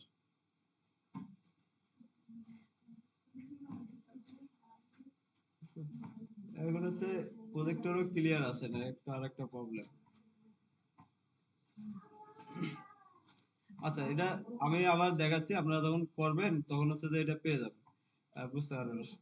তাহলে এটা আনজিপ করার পরে আমি কিছু টেক্সট পাচ্ছি, এগুলো হচ্ছে কি টেক্সট। এখন এখানের মধ্যে অনেকগুলো ভেরিয়েন্ট আছে। আমরা একটু আগে যেটা দেখলাম না, ফন্টের হচ্ছে কি নরমাল থাকে, বোল্ড থাকে, এক্সট্রা বোল্ড থাকে। তো একটা ফন্টের ভিতরে এই ধরনের অনেকগুলা ইয়ে থাকে। তো ওই জন্য বলছিলাম ফোনের ক্যাপাসিটি, আপনি যদি ক্যাপাসিটি ফন্টের থাকে তাহলে ওই ওয়েটটা নিতে পারবে, আর না হলে পারবে না। তো এখানে যদি দেখি আমাদের অনেক কয়টা ভার্সন আছে, একটা আছে কি এক্সট্রা লাইট, এরপরে পাচ্ছি কি লাইট, এরপরে আছে কি রেগুলার, এরপরে আছে আহ বোল্ড এখানে নাই। তো আমরা এখান থেকে রেগুলারটাকে নেব। হ্যাঁ, এই যে রেগুলার ফন্টটা, এটাকে জাস্ট কি কপি করে আমরা যে ফোল্ডারে কাজ করতেছি ওই ফোল্ডারে যাব। যাওয়ার পরে অ্যাসেট, এই যে দেখেন একটু আগে আমরা এভাবে তৈরি করে নিছি। এটার কারণ হচ্ছে যে আমার একটা ওয়েবসাইট করতে গেলে অনেকগুলো জিনিস আছে, ইমেজ আছে, ফন্ট আছে, এরপরে কি সিএসএস আছে, জাভাস্ক্রিপ্ট আছে। এই কারণে আমরা প্রত্যেকটার জন্য কি আলাদা আলাদা করে ফোল্ডার এভাবে করে নিছি। এখন এই যে ফন্টস ফোল্ডারের ভিতরে ফন্টসটাকে কি পেস্ট করে দিলাম। ওকে, তো আমরা ফন্ট একটা নিয়ে আসলাম, আমাদের ওয়েব পেজে নিয়ে আসলাম। এখন কথা হচ্ছে এই ফন্টটাকে আমি কিভাবে লিংক করাবো আমাদের ওয়েবসাইটে, কি কিভাবে লিংক করাবো। লিংক করানোর জন্য আপনাকে সিএসএস এর একটা প্রপার্টি দিয়ে দিয়েছে, সেটা হচ্ছে কি ফন্ট ফেস, কি ফন্ট ফেস। এই ফন্ট ফেসের ভিতরে এসআরসি এর ভিতরে বলে দিতে হবে আপনার ফন্টটা কোথায় আছে। এরপর সরি ইউআরএল, এসআরসি ইউআরএল এর ফাংশনের ভিতরে বলে দিতে হবে এটা কোথায় আছে। আরেকটা আপনাকে নাম দিতে হবে, যে নাম ধরে আপনি কি ইউজ করবেন।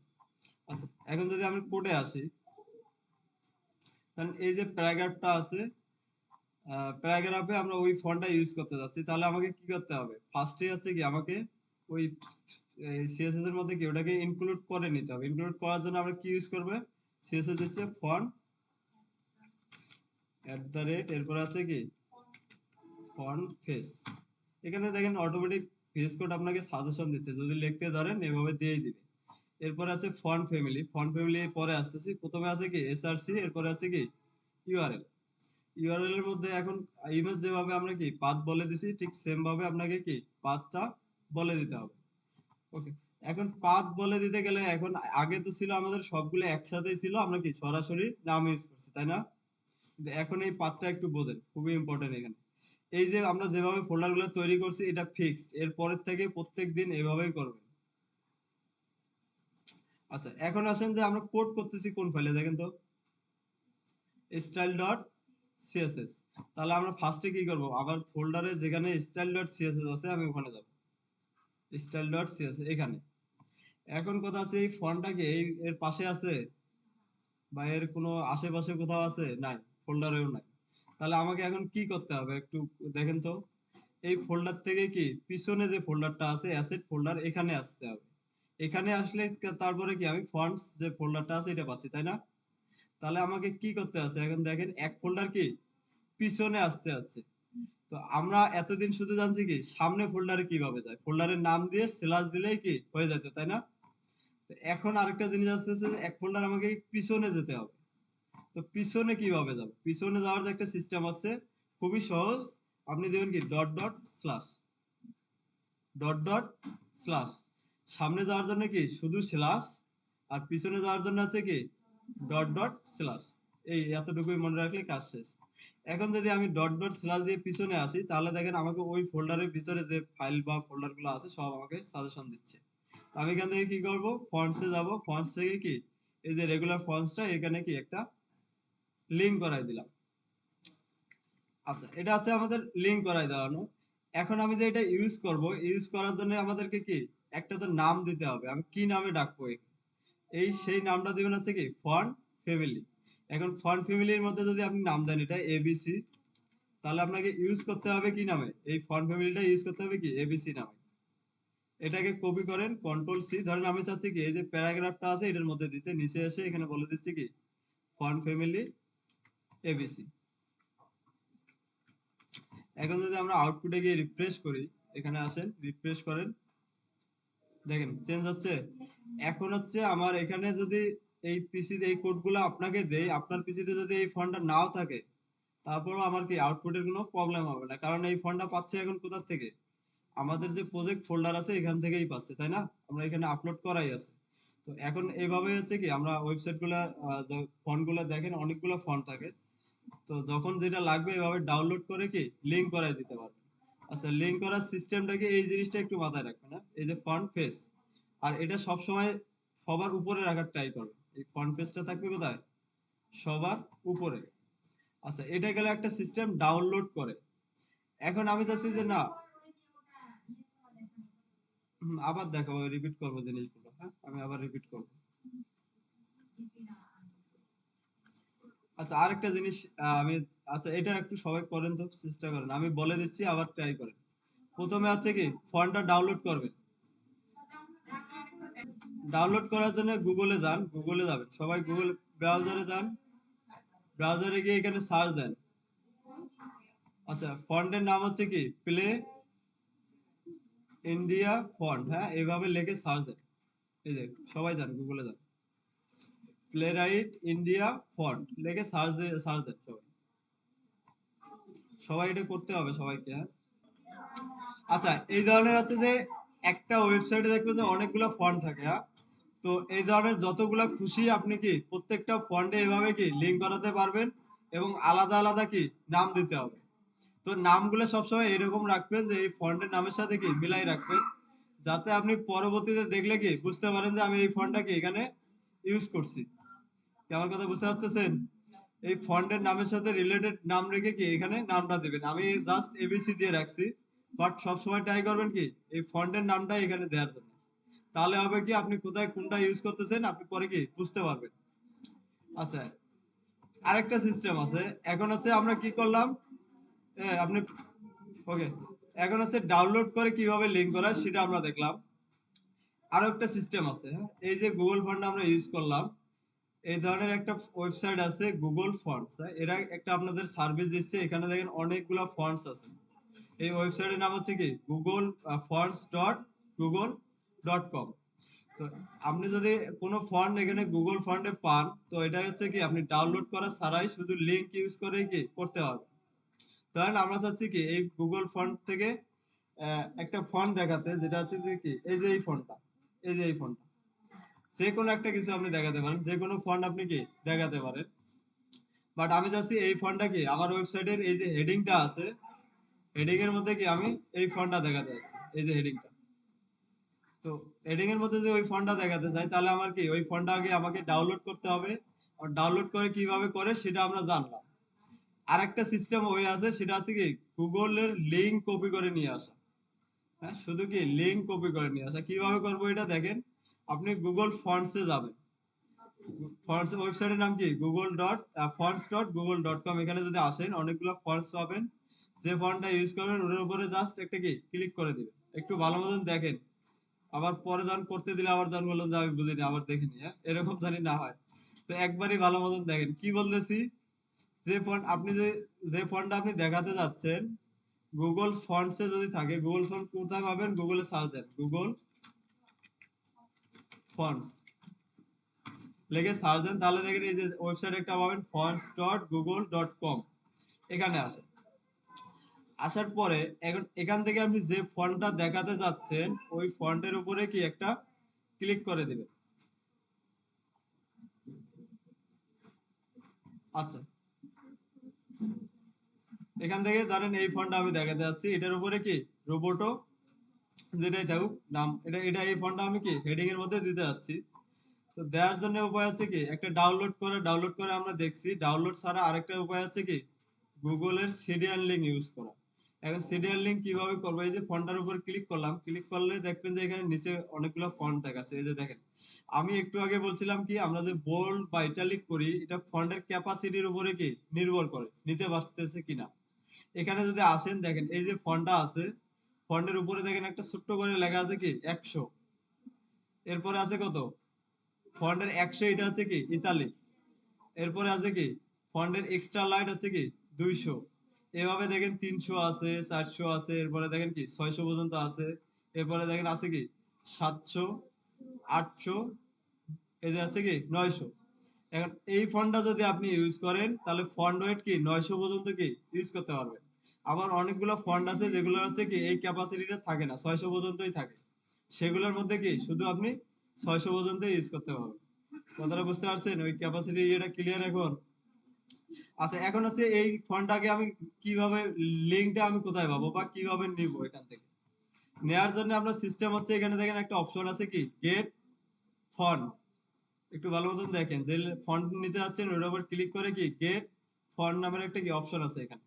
তার আগে চেক করবেন এখানে কোনো কিছু দেখেন, এই যে একটা ব্যাগ আছে, হ্যাঁ দেখবেন যে ব্যাগের ভিতরে আগে কিছু ঢুকাই রাখছেন কিনা, এটা আগে চেক করে নেবেন। তো এখানে একটা ব্যাগ আছে, একটু ভালো মতন দেখেন, দেখা যাচ্ছে পিছন থেকে। আচ্ছা, এখানে দেখেন যে ব্যাগের মধ্যে আগে দেখবেন যে ব্যাগের ভিতরে আগে কিছু ঢুকাই রাখছেন কিনা, এগুলাকে আগে ডিলিট করে দিবেন। এই ব্যাগে যদি থাকে ওয়ান দেখাচ্ছে, আমি এটা ইউজ করছি বিধায় আমাদের কি ওয়ান দেখাচ্ছে, আপনাদের ওখানে থাকবে না হয়তো। যদি থাকে তাহলে এখান থেকে কি আগে ক্লিয়ার করে দেবেন, এই যে রিমুভ অল, হ্যাঁ ক্লিক করলে ডিলিট হয়ে যাবে। আগে এখান থেকে যদি কোনো কিছু থেকে থাকে সেগুলোকে আগে কি রিমুভ করে নেবেন। এরপরে যে ফন্টটা আপনি নিতে যাচ্ছেন ওই ফন্টের উপরে ক্লিক করেন। আচ্ছা, কোনটা নিতে যাচ্ছিলাম জানি একটু আগে, রোবোটো। আচ্ছা, এটাই নিচ্ছি জান। এখান থেকে হচ্ছে কি যেটা আমি ফন্ট নিতে যাচ্ছি ওটা, এখানে গিয়ে কি গেট ফন্টস এ ক্লিক করব। Get fonts. আচ্ছা, গেট ফন্টস এ ক্লিক করার পরে এখানে দেখেন দুইটা অপশন আছে, একটা আছে কি ডাউনলোড, আরেকটা আছে কি ইমবেড কোড। আচ্ছা, ইমবেড শব্দটার সাথে অলরেডি কি আপনারা পরিচিত না? ঠিক সেম এখানেও দেখেন গেট ইমবেড কোড নামের একটা অপশন পাবেন, এখানে ক্লিক করে দিবেন। ক্লিক করার পরে দেখেন এখানে একটা লিঙ্ক ট্যাগ পাচ্ছেন, একটা দুইটা অপশন আছে কি, একটা আছে লিঙ্ক আর একটা আছে কি ইম্পোর্ট। আচ্ছা, লিঙ্ক ট্যাগ আমরা কোথায় ইউজ করি, এইচটিএমএল এ, তাই না? তার মানে আপনি যদি এই লিঙ্ক ট্যাগ কপি করেন তাহলে আপনাকে ইউজ করতে হবে কি এইচটিএমএল। আরেকটা অপশন আছে ইম্পোর্ট। আপনি যদি ইম্পোর্ট করেন তাহলে সেটা করতে হবে কি সিএসএস এর মধ্যে রাখতে হবে। দুইটাই দেয়া আছে, আপনি যে কোনো একটা ইউজ করেন তাহলেই হয়ে যাবে। এখন লিঙ্কও নিতে পারেন অথবা কি ইম্পোর্ট করে ইম্পোর্টও নিতে পারেন। আচ্ছা, আমি ফার্স্টে আছি লিঙ্কে। লিঙ্কের কোনটা নেব? এখানে দেখেন তিনটা লিঙ্ক আছে, একটা প্রথমে আছে, একটা মাঝখানে, একটা এরপরে কি নিচে আরেকটা লিঙ্ক আছে। এখান থেকে সবার নিচে যে লিঙ্কটা থাকবে 3 নম্বর লিঙ্কটা, এটাকে জাস্ট কি কপি করে নেবেন। কি বললাম? এখান থেকে সবার নিচের লিঙ্কটা একটা, এই যে ট্যাগ, এটা একটা কি ট্যাগ দেখতেছেন? এই যে হ্যাঁ, নিচে যদি আসি, এখানে আছে দেখেন একটা দুইটা তিনটা লিঙ্ক ট্যাগ আছে। এখান থেকে সবার নিচে যে লিঙ্কটা একটা আছে, এটাকে জাস্ট কি সিলেক্ট করে এভাবে কন্ট্রোল সি দিয়ে কপি করে নেবেন। নিয়ে এটা কি করবেন, আমাদের যে এইচটিএমএল ফাইল আছে, এই যে এইচটিএমএল লিঙ্কটা হয় কি হেডের ভিতরে, আপনি এখানে এসে কি জাস্ট এই লিঙ্কটাকে পেস্ট করে দেন। আচ্ছা, এই লিঙ্কের ভিতরে কি কি দেখাচ্ছে দেখেন, গুগল ফন্টের মধ্যে যে নামটা আপনি নিচ্ছেন ওই নামটা এবং ফন্টের ওয়েট 200 থেকে কত 700 পর্যন্ত এটা দেখাচ্ছে। এখন এটাকে সেভ করলাম। এখন এটা তো লিঙ্ক হয়ে গেল, বাট এটার একটা নাম দিতে হবে, নাম থাকতে হবে, তাই না? নামটা কোথায় পাবেন? এই নামটা পাবেন হচ্ছে কি নিচে যদি স্ক্রল করে দেখেন, এখানে দেওয়া আছে কি ফন্ট ফ্যামিলি, এই একটা নাম দেওয়া আছে। আমরা এটা একটু আগে কি করছিলাম, নিজে এই ফন্ট ফ্যামিলিটা কি নামটা লিখে দিছিলাম, তাই না? কিন্তু গুগল থেকে যখন আপনি নেবেন, এখানে দেখেন ওরা কি একটা ফন্ট ফ্যামিলি দিয়ে দিছে আপনাকে, জাস্ট এটাকে কপি করেন কন্ট্রোল সি। কপি করে আপনি যেটার মধ্যে কি দেখাতে যাচ্ছেন ওটার মধ্যে হচ্ছে কি এটাকে পেস্ট করে দেন। তাহলে কি করলাম, আমি ওখান থেকে লিঙ্কটা নিয়ে এসে কি এইচটিএমএল এ রেখে দিলাম। এরপরে যে ফন্ট ফ্যামিলি ওরা নামটা দিচ্ছে ওই নামটা কি আমি এই সোয়ারের মধ্যে দিয়ে দিলাম। এখন এখান থেকে যদি সেভ করে আমরা আউটপুটে দেখি আসলে পাচ্ছে কিনা হেডিংটা। এখন এরকম দেখাচ্ছে। রিফ্রেশ করি যদি আমরা একটু, আচ্ছা চেঞ্জ হয়েছে, তার মানে আমার ফোনটা কি পাচ্ছে। এখানে একটা কথা বলে রাখি, আপনি যদি গুগল লিংক ইউজ করেন মাস্ট বি আপনার পিসিতে কি নেট থাকতে হবে। হ্যাঁ, নেট না থাকলে কিন্তু এই ফোন লিংকটা কাজ করবে না। এখন চাইলে আপনি কি একাধিক ফন্ট এভাবে কি গুগল থেকে নিয়ে আসে এখানে কি আপনার ওয়েবসাইটে লিংক করে দিতে পারেন। এটাও করে ফেলেন সবাই। আচ্ছা,